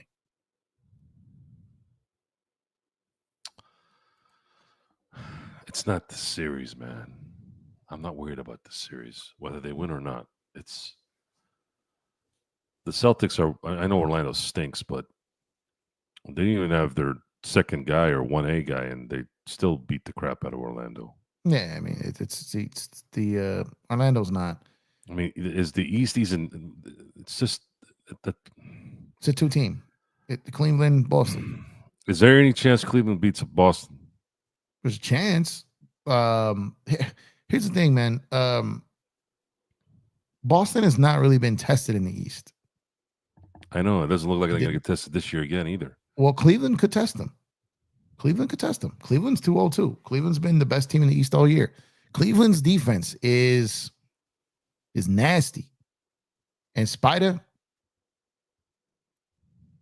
Boston is one Porzingis bang knee, or if Tatum rolls that ankle or any of those guys go down, Cleveland can absolutely get him. And are you going to trust Boston to stay healthy for an entire series?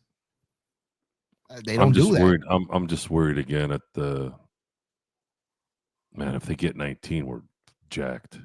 I, I, I mean, I don't think about them like that, just for the simple fact that they had such a lead on us before. You know what I mean? I'm confident that Luka's at some point there's going to be a team around Luka where the Lakers are going to go on a pretty significant run, and it may just be that these two are just neck and neck for our entire lives. You know what I mean? It's kind of the way it should be. I do want to see us pass them eventually. Us pass them eventually, but I never liked being tied with them. I'd rather be one behind or one ahead. I don't want to share it with them. I want to be chasing them or looking back at them. I don't want to share it. I don't want to share it. Like I don't feel that's right. Like no, like we don't share that. I'd rather be one behind than even. Obviously, I'd rather be one ahead. Wow, but I've never heard that before. Yeah, I didn't like sharing it. I'd rather be one behind or one ahead because it just doesn't feel right. For us to be even, it just doesn't feel right. You know, it's like we beat them in this year. They beat us the next year. We beat them this year. They beat them next year. Like that's how it is. That's how it is. That's how it should be.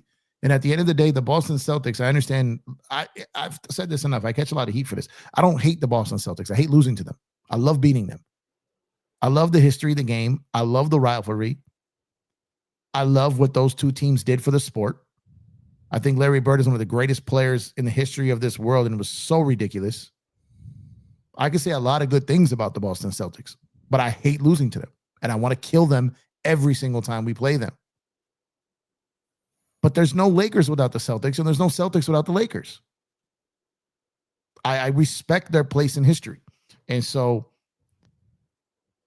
I don't root for them to win if we're not facing. Like I don't want them to win just because they got history. But what I'm saying is I don't sit back worrying about them. We've got our own fish to fry. If we face them, I'll worry about them. But I'm not worried about them getting to 19 when I'm worried about us just building a contender. You know what I mean? And this Laker team is still a bit away from being that perennial team. I also think this Boston team is not your Joe. This is why I said the Lakers had a chance this year, right? I know everyone's talked all year about OKC. OKC is not your prototypical one. They're not. They're not a prototypical one seed. They're not a historically dominant number one seed. They're not. The Boston Celtics are not a typical back-to-back contender of no, like they're not. Like it's just in this league, anyone can win it. Anyone can win it. Like that Boston Celtic team that won last year might be the weakest champion in my lifetime. There's some others sprinkled in there, but it's pretty. And I'm not just saying that because it's the Celtics. I feel like whoever won last year, like even Denver, like winning, I felt like that was, these aren't your prototypical champion squads. Doesn't take away that it happened. Doesn't discredit their championship from not saying it counts. But when you looked at Denver, are they beating any of those like teams that are like champions? Are they beating any of those? No. Is this Boston team beating any of those guys? No. They beat who they beat that year. You got to give it to them. But if they repeat this year, it sounds weird saying a back-to-back champion. I don't know. I just feel like this era is just weird. It's just weird. And when you win in this era, post-COVID, like when everyone came back in 2021 and all those teams that went to the conference finals or the finals in the bubble, I feel like the league has been different ever since. I feel the league has been different ever since, and I feel like everyone that's won since then just didn't have the same sizzle to it. I don't know if that's me coming off as a hater because I don't intend to, but it just doesn't feel like the same championship build from 2021 through 24. That Warriors team in 22, Joe, I understand those guys had won before. That was by far their weakest team that won. It just 22, 21, 22, that Bucks team, the Celtic team, and the Warrior team. Not one of those teams win a chip in the 2010s. None of them win in the 2000s. None of those teams win. It's just different now, which is why, believe it or not, I gave the Lakers some shot of a credit this year because I roped them into this league where a team that's not a championship team couldn't win because the Lakers are one of those teams. The 70s have arrived again here in the 20s. I think back because I'm an NFL historian, but I also know the NBA very well too. You look at from 70 to 79, the Lakers and the Knicks were kind of basically neck and neck with Milwaukee, kind of in between there in the early 70s. And then the Celtics kind of came back again. They won in 74 and 76. And then you had the Warriors win in 75. And then 77, you had the Portland Trailblazers win one. 78 was the Washington Bullets at the time, who are now the Wizards. And then Seattle snuck one in there. So it's starting to look a little like that because you look at teams like Golden State at that time. They weren't really a prominent team. I know they came, from Philadelphia to play in San Francisco, Golden State, and all that. And they had Rick Barry and was it Al Adels was on that team as well. And there was that coincidentally with the culture outside the court as well, and the stigma that was carrying it. But I think it had a lot to do with the fact that there was parity, and parity brings in the NBA more of a blah. And then you go forward to the 80s, and you look at primarily at that time you had obviously the Lakers, you had the Celtics doing their thing, you had a little bit of the Sixers thing still lingering there, right? And then in the end you had the Pistons, and then you had a dynasty in the Bulls, and you had a short little run with the Houston Rockets, and then all of a sudden it was the Lakers and the Spurs. You don't have any of that right now. Nope. They're saying they're trying to push the Celtics as, hey, they're going to be this next team, but they're going to have to win again, I think, to have that. But even then, it's a little lackluster. I agree. Parity in the NBA isn't something you should have.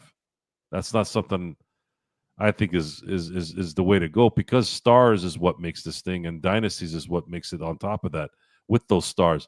The NFL has shown more dynasty-esque type teams the last 20 years than baseball. And baseball is supposed to be not equal. Equality is supposed to be apparently uneven. Yep. So since 2001, well, let's say 2000, right? That's really when it started, right? The Yankees won in 2000. Arizona beat them in the World Series that year. So since 2000, there hasn't been a repeat champion in baseball. We're talking about a quarter century. When the hell was the last time that happened? Maybe the 80s, there wasn't a back-to-back. The 70s had the Big Red Machine win back-to-back. The Oakland A's won. They had a three-peat. And then when you look at the 60s, I think the Yankees might have won a back-to-back somewhere there in the beginning of the 60s, obviously the 50s, obviously the 40s, 30s, and 20s for I think you can get the Red Sox at that point. But anyways, I also think there isn't. I think the reason why this happened, since you brought up that timeline, Jeff, the NBA lost its appeal personality-wise. It did. People don't like LeBron James because he's arrogant. Isn't the thing. It's more of a kind of a pussy way of how he does things. The flopping, every single game he gets hit. He doesn't even get hit, and he sits on the ground for 10 minutes. Steph Curry and that weasel Steve Kerr started this thing with, oh, we're not going to the White House because this guy's here. Like, as soon as they did that shit, they started this, oh, fuck, really? and it really hasn't left. And I like Steph, and I don't, when you involve something that's a tradition, and it's not so. In the end, guys, here, look, I'm trying to explain this so I don't get veered off into the political side of things, but everyone thinks things are going to change in America in that respect. It's not. It never will. The cat is out of the bag. It's over. And to assume or to think or to be manipulated into thinking that your visit to the White House supports what's there just further adds to the fact that you're a complete and utter ignorant moron. You just basically said you are. It's not going to change anything. And that's a fact. And the sad part is if the Lakers win the championship, they're not going to go to the White House. LeBron's not going to go sit with Trump, right? Yeah. So now that becomes added fuel to people hating the Lakers because LeBron's on the team. What happened in Philly? Why did they change their minds? See, that's more cowardice to me than saying no. Especially when all they were getting big. Everyone was bragging about them, and all of a sudden, like, oh, right? Oh, this is Philly. We're men, and we're this. We're not gonna go to the White House because we don't like Trump. What, you think people like Bill Clinton for doing what he did in the 90s? People still went. They did. And by the way, I remember Mark Chmura, good tight end for the Packers. He pulled that shit, but it was a singular thing. And then all of a sudden, you end up finding out that he likes to play hooky with young kids or young women. Sorry. Yep, you got in trouble, folks. I got some shit last night about talking about how I know I'm the man, and I was just waiting. It was the perfect bait because I was waiting for it right away. Oh, if you're a true king doesn't say he's a king. Now, at the time, I thought of Floyd Mayweather. I could always use it. That's the first one that comes up because that's the one people really know and seen, right? But since you're here, Jeff, and Craig is here, and I think you guys had seen this in the past a little bit. We kind of missed it as being our age, but we're sports guys, right? We know a little bit. You're telling me Muhammad Ali, telling everyone he's pretty and he's the greatest. You're going to tell me that he's not the king, that he ain't the man, guys. Hyperbole and little funny like digs to kind of minimize that whole phrase. I don't say I'm the man because I need to prove something to you. I'm saying I'm the man because I'm the motherfucking man, and I got the receipts to back it up.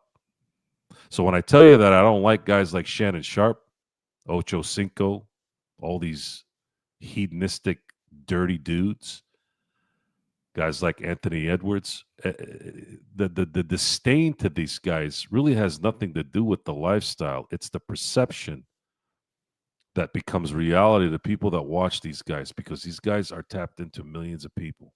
Mm-hmm. And we sit here and we bitch and whine about Trump going to a fucking White House to receive congratulations, to have lunch, to have dinner. Yet you guys and you motherfuckers are out there watching Shannon Sharp, Ocho Cinco jerk off on podcasts and laughing about it. You're a fucking hypocrite. You guys pick and choose who does the same things, and you're okay with it here, but you're not okay with it here. So figure it out. Yeah, there's always a. So I've been predominantly known for being like a non-political guy, because I'm really not. I'm not a political guy from a standpoint of picking a side. I pick what I believe in, but I don't go off. I'm not off agenda driven, right? Like I don't, kind of what you said. I don't look at something because of a party, right? I don't look at something because, like I said, I don't do the double standard. I don't do the hypocrisy thing, right? I could sit here and agree with something and see something I like or don't like and no party alliance sways my decision, right? I can sit up here and kind of be on the side of something that one side is against, but be on their side on something else, right? Because it's just something that makes sense to me, right? I form my own opinion. Over time in history, I kind of get moved along, you know what I mean? Kind of different ways by how people, actions and stuff like this are things that are doing. And I'm also a very proud member of my community, right? And so that sways me in certain ways. But at the same time, I've talked numerous times of being my dialect. I've got multiple cultures in me as far as where I've been, where my family's from. So I see the world a little differently than a lot of people. And covering baseball has brought out a lot of different elements and sides and different things, right? So I'm not trying to get too deep in it because I'm actually working on something that I think is kind of cool, but it's totally out of the realm of what I normally do. I'm not gonna do it on my channel though. I'm not gonna do it on my channel. Oh, okay, I got you. But I'm beta testing. I'm gonna go on. I'm gonna go a little in here. So when you're done talking, I'm gonna go a little in. So I'm beta testing something on a different kind of realm, and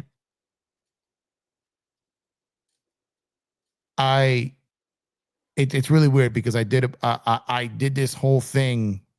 I did this whole thing on supporting the Dodgers going to the White House, which I do, and I always will. And as a result of that, I got a bunch of MAGA followers.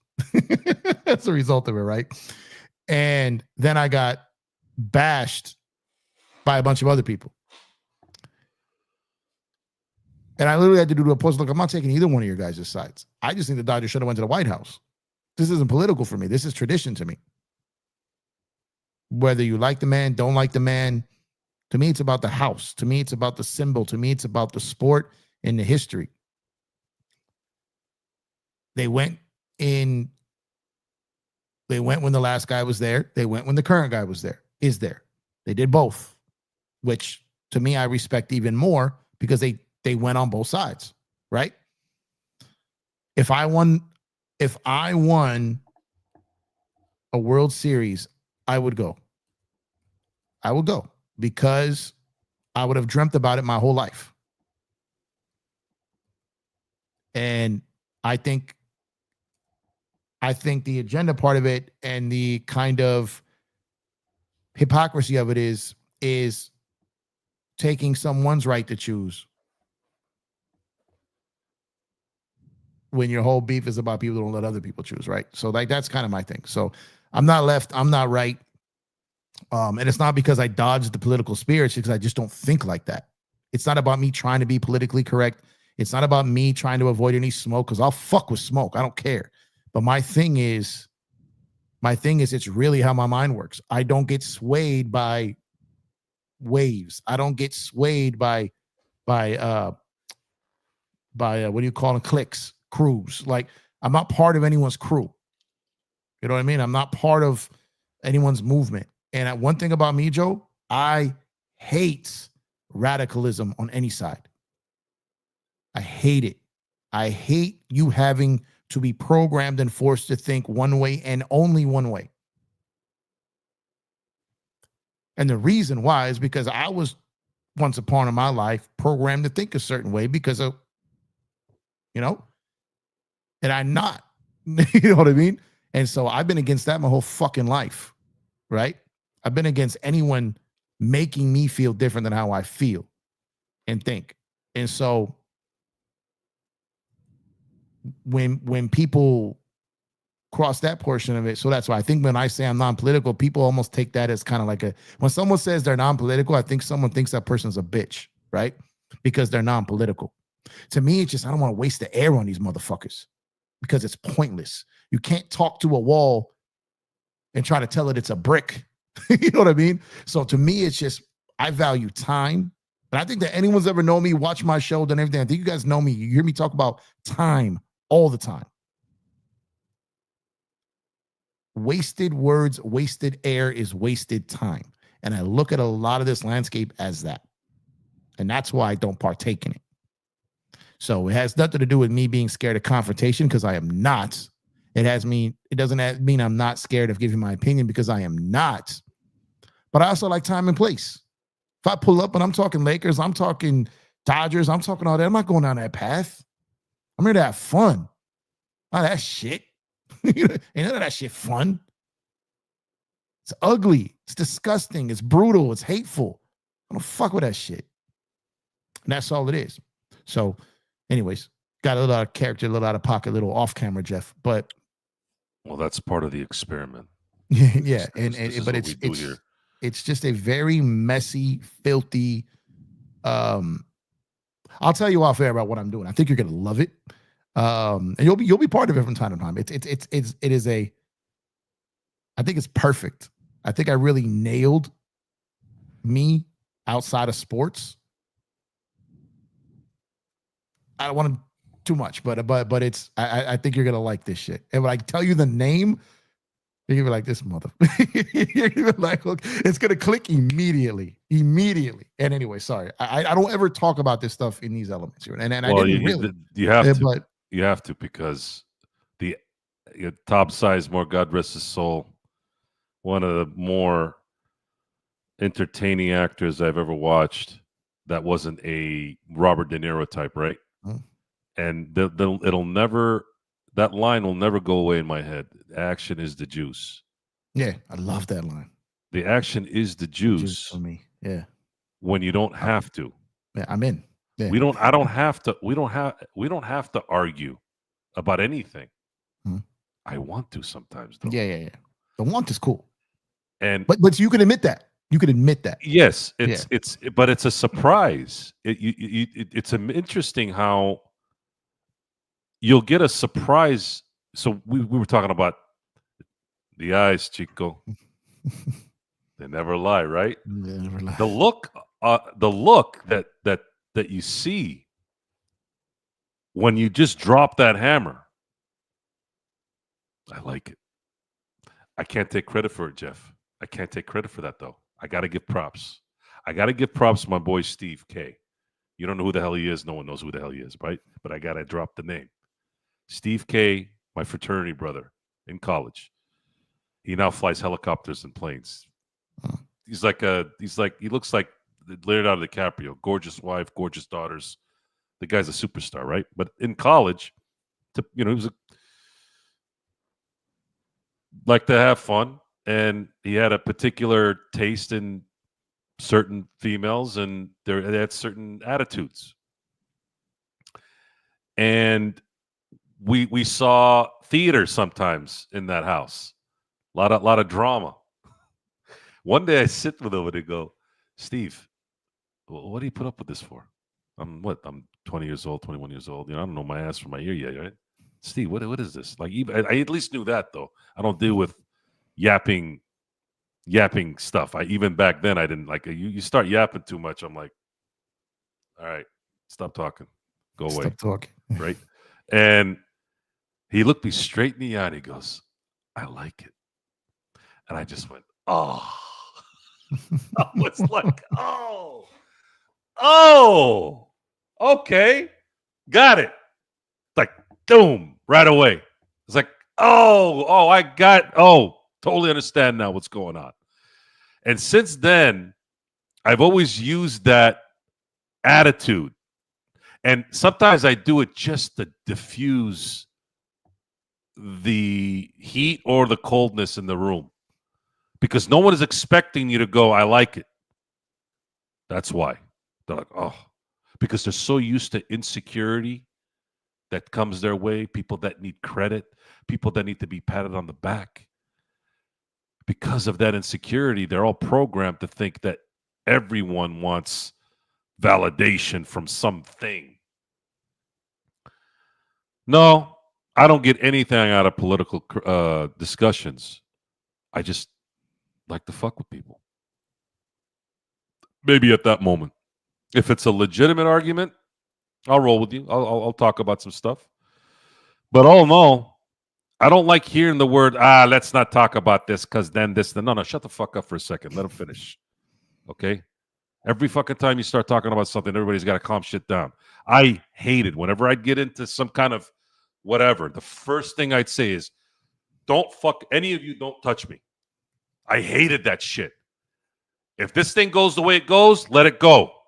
Don't touch me. I hated that stuff. And everyone would stay away. More often than not, the verbal stuff would be the last part of it. It wouldn't go physical.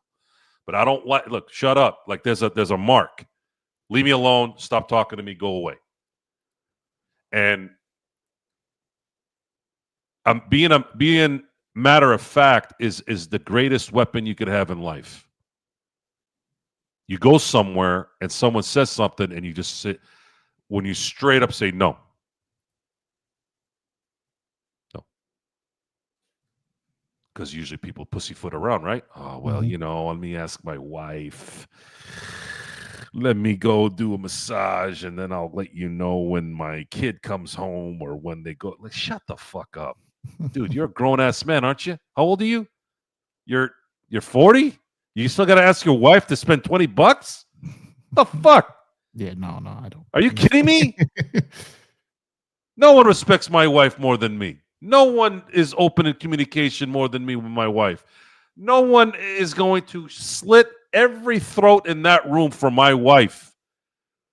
But if I got to ask for permission to go walk somewhere in some room because there's a couple females in there, or I got to pay for some drink, you, my friend, need to just take your balls, your dick, and every piece of hair that's on your chest and just throw it out.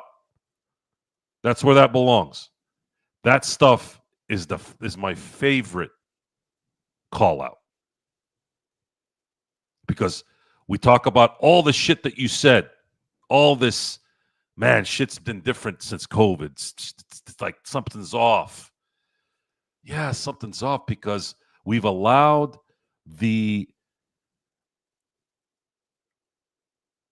not we as in you and I, society, we have allowed us to be manipulated into believing that we are less than what we really are. Oh, you're too toxic. That's my favorite word too right now. Like in society, anytime something goes, oh well, it's a toxic environment. Why? Because your boss told you sucked at your job and you're not doing it right. Now it's toxic. What about you? Your working ability is toxic. Now what? Well, he's rich and he's this. Well, why don't you go start a company then, asshole? Then you go get rich. If you don't like what you're doing. Wow, it should be this. He shouldn't be this. I shouldn't be that. You have that choice. I had that choice. I got tired of working for people because they sucked ass. I went and started my own gig. Guess what? My entire life changed. I know not everybody can do that, but what else do you want me to say? You want everything, but you want somebody else to do it for you? Mm-hmm. Bro, I was in a room. My father passed away suddenly. I'm devastated. I'm fucked. 2 times in my life I've been depressed. Only twice. When my mom died and my dad died. That was it. Fucking hell. And I got asked, is it harder to know or harder to not know? I said, I got it both. And they both were equally hell in hell. I was in hell with my mom in 2003. Hell. I thought I was living in hell. I lost 23 pounds in 4 days when I found out she was sick. And she had pancreatic cancer. It was over. Like I knew right away that was done. I remember Michael Landon got it. I was like, yeah. I just fell to the ground. I couldn't even think. Didn't eat for 4 days. Really, I didn't eat for 4 days. Dropped 23 pounds. And I lived in hell for 4.5 months until she died. She died quick. It was like July. She was diagnosed. She was gone in November. My dad never recovered, really. He lived with guilt for 17 years, and it took him out. I think a little bit took him out. The stresses of life, too, but that stress, that guilt never went away. So that also plays a part in my ferociousness, probably, because I did change. The only thing that would take me out completely is if something happened to my kids, and everyone in my life knows that. If something happened to any of my girls, I'm done. I won't make it. So this all kind of all these things in life, family, friends, especially my family, that all plays into the mindset of the kind of aggressiveness and confidence and perspective. The perspective thing is, man, that thing gets lost so much. It's lost by almost everyone that I know. You lose focus. You start getting into your own bullshit.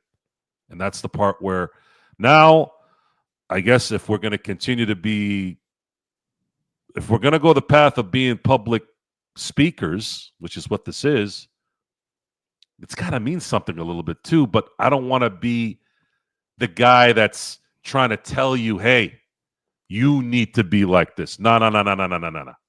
No, no, no, no. I'm never going to do that. We're never going to do that.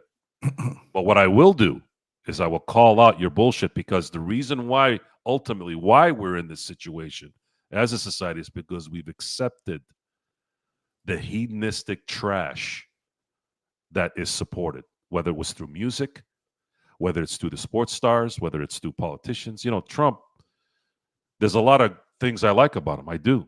But in the end, I have a hard time listening to him talk. Mm-hmm. I have to change the channel. It doesn't matter what he's talking about. Unless he's on like SNL making like a joke, then that's different. But I have a very hard time listening to him. And I do like his ferociousness. That I like. His, listen, motherfuckers, you guys are been charging us this much. Now I'm going to charge your ass this. That I like. I like that he thinks about America first, which that's always debatable. People think, you think that's what that he likes. He just likes himself. Okay. Well, if he likes himself that much to help America, so be it. I got to pick my battles here. We can't have everything. So what do you want me to do? What do you want me to say? You don't like one thing about him or two things, but he does a couple things that really are important to me. Protect the country. Number one is the president's job. Protect the country. Number two, make it viable. And that's always a scale that depends on the person. For me, as an entrepreneur, as someone who's self-sufficient with help, because when I say self-sufficient is I'm the shot caller in my life, in my business. I decide what happens. I am not where I am alone, though. Yeah. Even though I do work alone 90% of the time, I am nothing without my guys. Nothing. If those guys called me tonight and said, I'm out, we're out, I'm fucked. But the reason why they won't do that is because I am making that call. I'm making sure they get paid what they want. I'm making sure that they're getting whatever they need to stay here when they're supposed to. All those things. And that resonates. That resonates in our discussion about the guys that I don't know, pollute. You know, Anthony Edwards. He's proud of himself for having 4 kids with 4 different women. What the fuck is this? Nick Cannon. Nick Cannon, 12 kids. You can't. Oh, and they threw in Philip Rivers, and I'm like, oh, whoa. Hold on a second. Philip Rivers has one wife. It's not 4 different women. That's a little different. Okay, that's a different. He's at home. The kids see their dad and their mom. Civilization, if you do some history checking, that's the nuclear family is what advanced civilization. Now, not a marriage counselor and I'm not a life coach. Life happens. People grow apart. People die. Things don't work out. Whatever. People make a mistake. Fine. But I'm talking about the excessive stuff. We've accepted the excessive stuff. And we make comedy of it. Oh, well, he's rich and he can get any woman he wants. Well, look at Shannon Sharp now. He was about to hit a $100 million contract now for whatever deal he was going to do. Now that's in jeopardy. Yep, for being stupid. Be careful, folks, of everyone, even the ones you like that you don't know. Kobe Bryant taught me that. That was it for me. That was a huge change in my life. when I found out about what Kobe did in Colorado. Whether he did it or not is not the point. We're never going to know. Evidence can sway this way. I've thought both ways. I'm like, wait a minute. This sounds like he's guilty. And then I go back this way. I'm like, wait a minute. Maybe he wasn't. So we're in the middle. I'm in the middle with it. I don't know. Maybe I'm biased. I don't know. Whatever the fuck. It doesn't matter. All I know is that made me realize, nah, nothing. You can't really think about anything that from anybody you don't know. You just cannot really know. So for you, if I'm going to sit here and I'm going to criticize the Shannon Sharps and the Anthony Edwards and the Ocho Cincos and all that for being dirty, and again, it's not. I'm just using those guys' names because it's sports guys. All those comedians too are disgusting too. The Nikki Glazers and the Seguros, every fucking thing that pops up on my goddamn. I'm watching a Chappelle thing and then I start seeing their shit. I don't want their shit. All those fuckers talk about is bowel movements and how they're all skanks. Like, I don't want to listen to this. So, not telling you what to do, but if you try to sit on some high horse, oh, we're not going to do this. Bitch, you have 4 baby mamas, man. What the fuck do you know about being right? You know what's being right? Making sure the next generation has a chance at getting better. Nothing does that more than either, number one, not having the kids. And I want to give credit to those who know not to have kids. I had a friend of mine. We're as far apart politically, personality-wise as possible. But we did share one thing in common. We like to do movies. We were actors back in the day. And he was surprised when I said this to him. I could see it in his face. His name is Rhodes Osborne. Props to Rhodes if you're watching, Rhodes. I don't know if you got the click, but, props or, what's up? Rhodes said, man, I ain't capable of taking care of a kid, man. I can barely take care of myself. I looked at him. I said, Rhodes, man, if half the population that had kids that shouldn't have had kids thought like you, this would be a better place. And he was in shock when I said that because he's from Texas. He's probably used to me somebody saying, hey, man, what the fuck you doing, man? You should get married. Dude, I was at school for 3 or 4 years, elementary school. I saw all those poster parents that you see on TV. Man, those fuckers didn't know how to raise their kids to they could barely fucking function on just walking. And these are people that look good and have the jobs and have the little fucking SUV Mercedes. Jeff, we're observers. Everywhere I go, I'm like the Terminator. Yeah. Right? The hottest chicks, good-looking men, got all the money in little suburbia, Winchester, Temecula. But, man, you see the dialoguing with their kids. I'm like, you guys are fucking trash. You don't even know how to talk to your 8-year-old? Come on, man. They don't know what they're doing. I'm sorry, guys. Raising children? Yeah, I heard a lot of shit about raising children. My kid's going to be 15 in June. She hasn't raised her voice at me once. My youngest one gave me a little attitude when she was about 4 or 5. I had to straighten her out a little bit. Since then, not a peep. Respect for their mother. That my culture, that's all that matters. When the kids love their mother, you just won the lottery. My kids are obsessed with their mother. That's important in all cultures. It's important. I mean, what I'm saying is important when you accomplish it. I don't know if it's not always a focus on. Well, so America. So I'm an American. I was born here, but I didn't grow up. And my kids, my mom and dad were not fresh off the boat. It's like they got this. They acclimated quick, but we still had the traditional culture stuff at the house. So I had really nice people, and they see the interaction with my kids and all that, and they're like, oh, daddy's girl, and I go, hey, I appreciate that, but it's actually not. That's not how I grew up thinking. Like, we didn't grow up with a daddy's girl. Mom in my culture is the like that's the protecting bubble. Like, you protect that. The children have to be with their mother. Mm-hmm. They have to need their mother.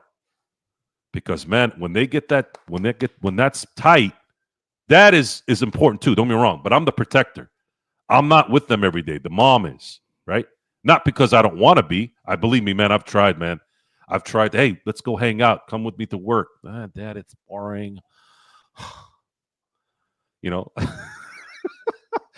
I go, those kids love their mother. And the second I ask them about, so honey, how was school today? They got to look at mom first before they answer. It's like inherently instinctual, like instinct, it's their instinct. Those are the things right there. That's what changes society for the better. That's when the generation gets up instead of dancing around, prancing around, telling a crowd that's clowning you for exactly what you are, a bum, and saying I have a big dick. What kind of fucking stupid shit. Seriously? You had kids around there listening to that shit. Terrible. It's terrible. Anyways. Okay, I'm gonna get off my soapbox here. Yeah, and I gotta get off the internet. I gotta go to bed. So I'm gonna put a button on this, Jeff. Thanks for being here, man. I appreciate it. Anytime you're invited, anytime I'll send you out the link, no matter what. If you can show up, you can show up. Not, yeah. I was home today. You know, I always support. I was home. I wasn't doing the show, so Dave, I'm gonna try to make at least get on here once a week. I'm gonna try. Hey, I appreciate it. Again, I enjoy I enjoy the back and forth versus just a solo, but I can obviously solo is fine with me as well. Yeah. I'm gonna throw a little bit of info here for the next 5-10 minutes on the NBA draft and NFL draft, and then head out and we'll talk more tomorrow. Cool. I'll catch you tomorrow. Appreciate you guys. Good night, man. All right. Later. So, who's with me? I feel like Jerry Maguire today. Thanks, Mark. Appreciate it. Joe is a red-pilled Andrew Tate. I don't know what that means. I know who Andrew Tate is, and I know what the red pill is, but I'm me, man. I don't need no red pills. I don't even like taking pills. Andrew Tate's a little too, I don't know, suspect. A little too suspect. I'd rather make money talking sports. If I throw in a couple of cultural things here and there, it's just kind of how the show will end up going. Let's see here. Joe, my dad looked at us and we were all scared. Yeah. You know what, Juan? It's sad to say this, but our culture where I'm at here, man, a lot of things changed with our peeps, man.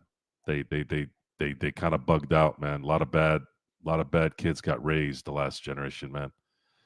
They screwed up. Our people screwed up, man. It's too bad.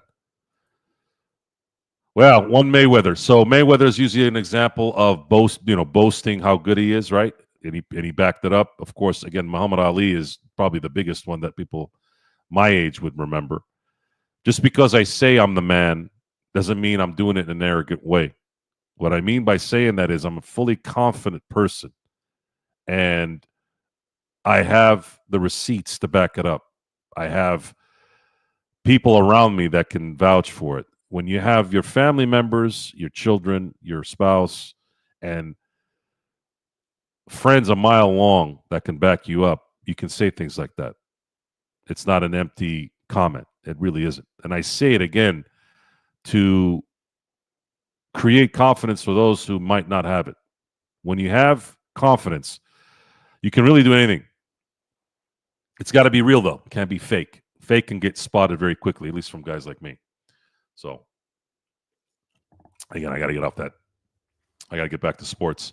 So tomorrow, and I'm thinking about doing a show tomorrow while the draft is going on. I don't know for sure yet, so kind of wait up for the alerts. I'll see what happens. I'll see if I can get Sean Grice on and some of my NFL guys.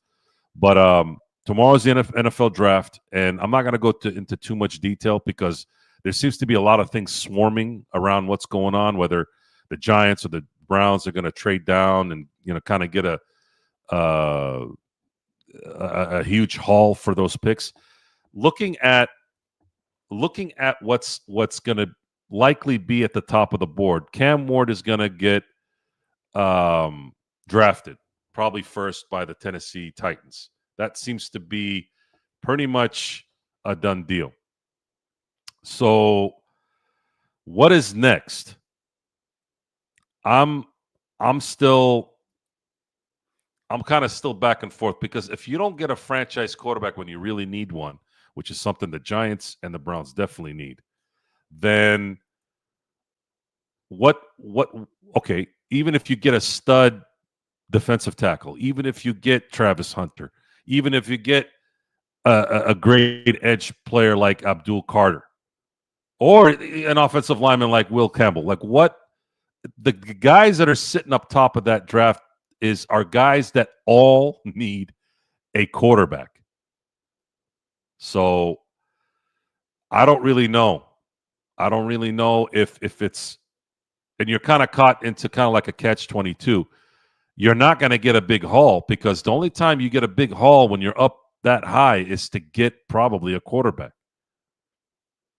Jay, I'm glad you brought that up. I'm glad you brought that up. This is a scary year for the Steelers, and it has nothing to do with the possibility of getting Aaron Rodgers, whether he's flip-flopping or not. Doesn't matter if they have Mason Rudolph starting at the beginning of the year. None of that matters. The issue with the Steelers is are they going to risk another first-round pick to someone who might not work out? They're picking 26th. I don't know, man. I guess maybe you risk it. You need a lot of other things, man. You need another defensive tackle, likely. Maybe another DB late in the first. You go Jackson Dart if he lasts up in there. I don't think he's gonna last till then, anyways. But if he did, do you now risk that? Because some of you all know I'm not really a big Mike Tomlin fan. I think he's kind of outstayed his he's outdone his stay here. I think he should have been gone. I wanted Ben Johnson. I wanted Ben Johnson badly. And this would have been the perfect year to do that. They could have called Detroit and said, listen, or he should have they could have called, I'm sorry, they could have called Washington, let's say. I'm not Washington now, but they could have called Chicago before they hired Ben Johnson and said, look, what do you want from Mike Tomlin? They could have traded Mike Tomlin for draft picks and then hired Ben Johnson and gotten the best of both worlds. They could have got draft capital, would have been a fresh start, and then you could have had, in my view, the next up-and-coming great coach. And then you can, like, maybe take a chance on getting a project in the first round who's a quarterback and see how he develops them. I mean, the guy brought back Jared Goff, guys. Jared Goff, that last few years in L.A., it was starting to look like he was a bust. And he resurrected that man's career. And I know he had a bad game in that playoff game against Washington through 5 interceptions, but I think that had more to do with the fact that the Washington had an amazing game plan versus Jared Goff hitting the wall. I mean, at least that's my opinion. So, yeah, I know he's the longest tenured coach, but the problem is he hasn't won a playoff game in 8 years. That's unacceptable. He hasn't won a playoff game, and every playoff game since then has been a complete blowout. They haven't been competitive in any playoff games since then. I would say, honestly, Thameless, that recent history, the last decade, I'd say right now the Cowboys and the Steelers are pretty much neck and neck. But as far as the last 30 years, yeah, no. And I'm using 30 years because that's how long it's been since the Dallas Cowboys have won a Super Bowl. 30 years. Imagine that.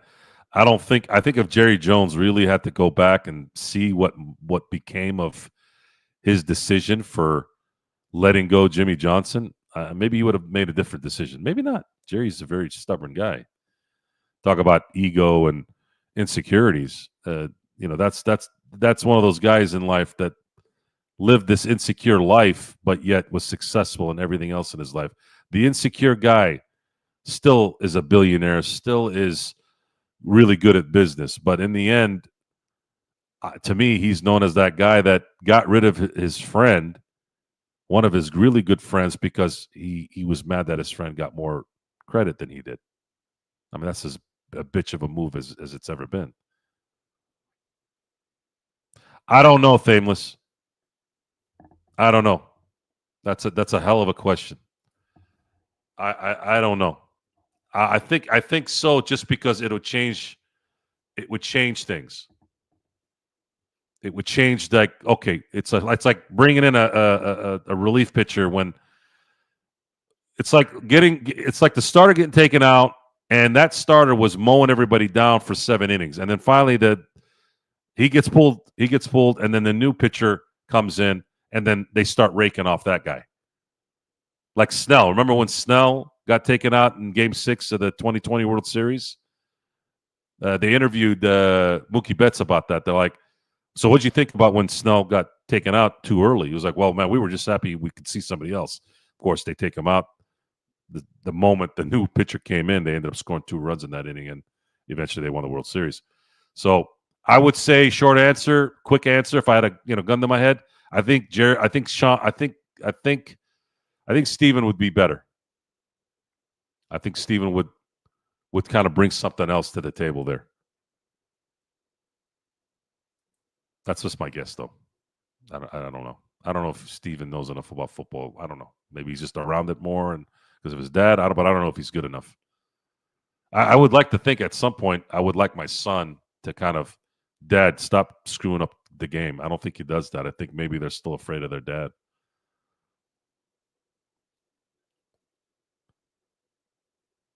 No, Luca, I'm not a Rams fan. I am a Steelers fan.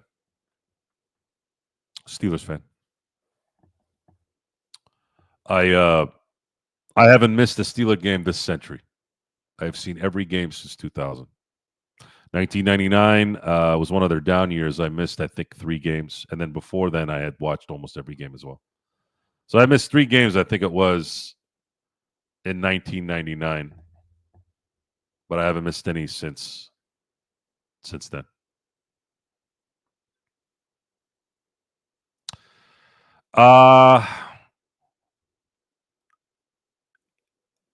Ben Roethlisberger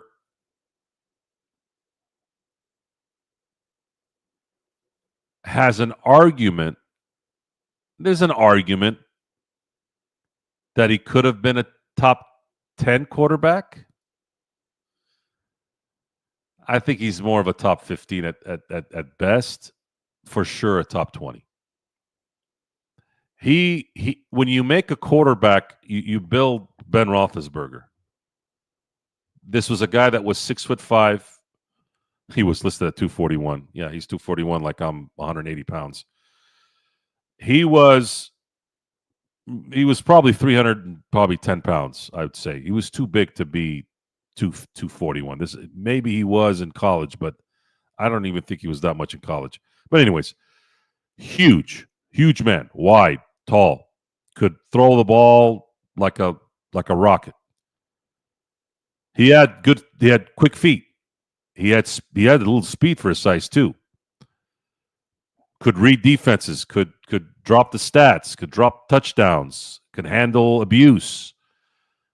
Threw guys sometimes 50 pounds more than him like they were nothing. Like he was the perfect quarterback in terms of size and a lot of the execution, but there was something missing in his head. If he had put in a little bit more work in above the neck, he should have been one of the best quarterbacks ever.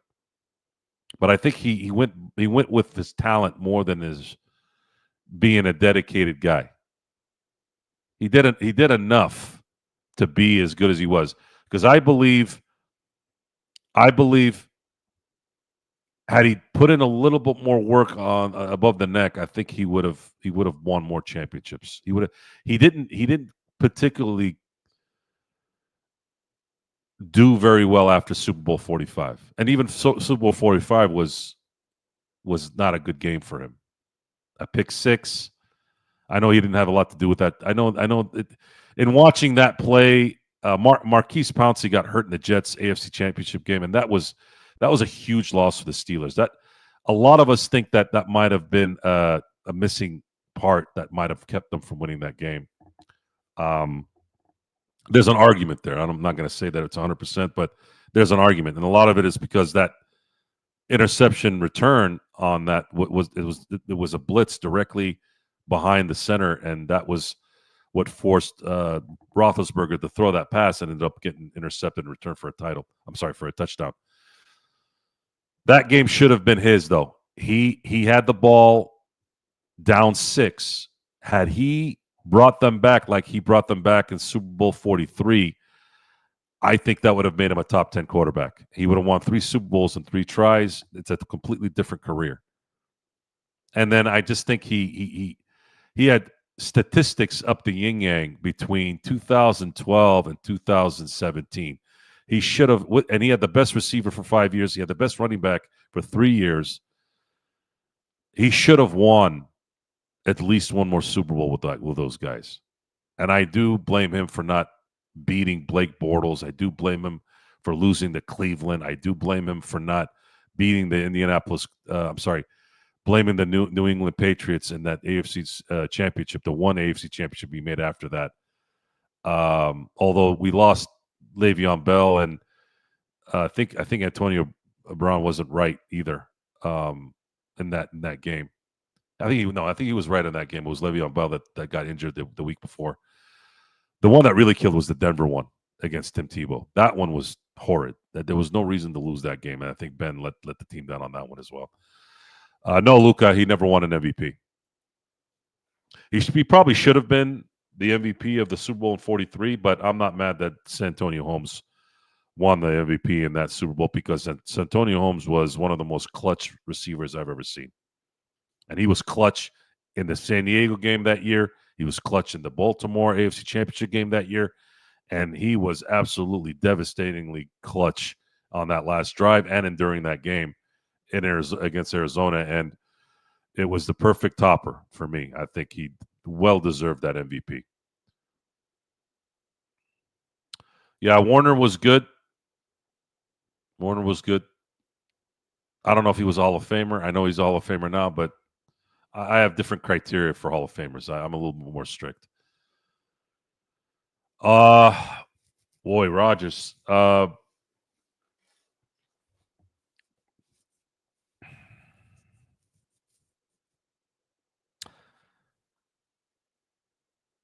think Rodgers, because of the numbers, because of the MVPs, and he's won a title, I think there's an argument that he's a top 5 quarterback without hesitation.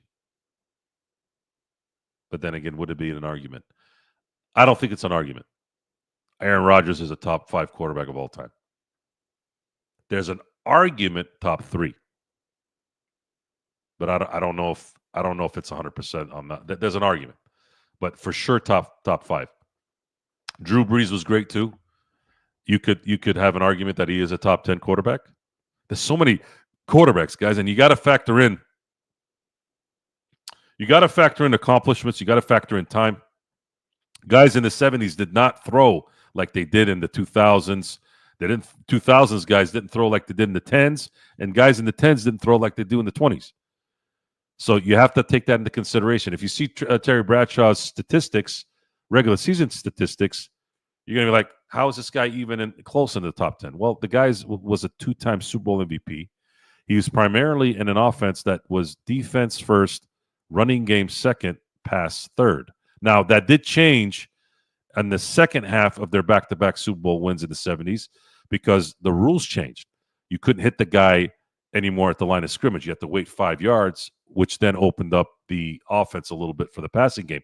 So the Steelers at that time had, he saw that at Lakers Dodgers, because I've been talking Lakers Dodgers so long, I haven't talked Steelers much here, right?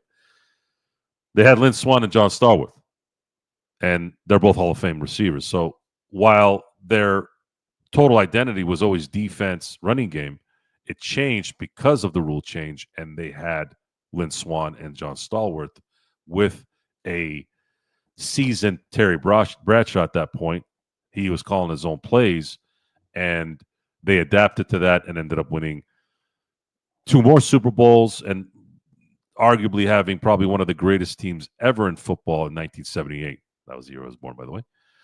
And the culture at that time was if the guy threw 25 touchdowns, 28 touchdowns, and had 12 interceptions, that was actually a phenomenal year for a quarterback. And Terry Bradshaw did win an MVP in 1979.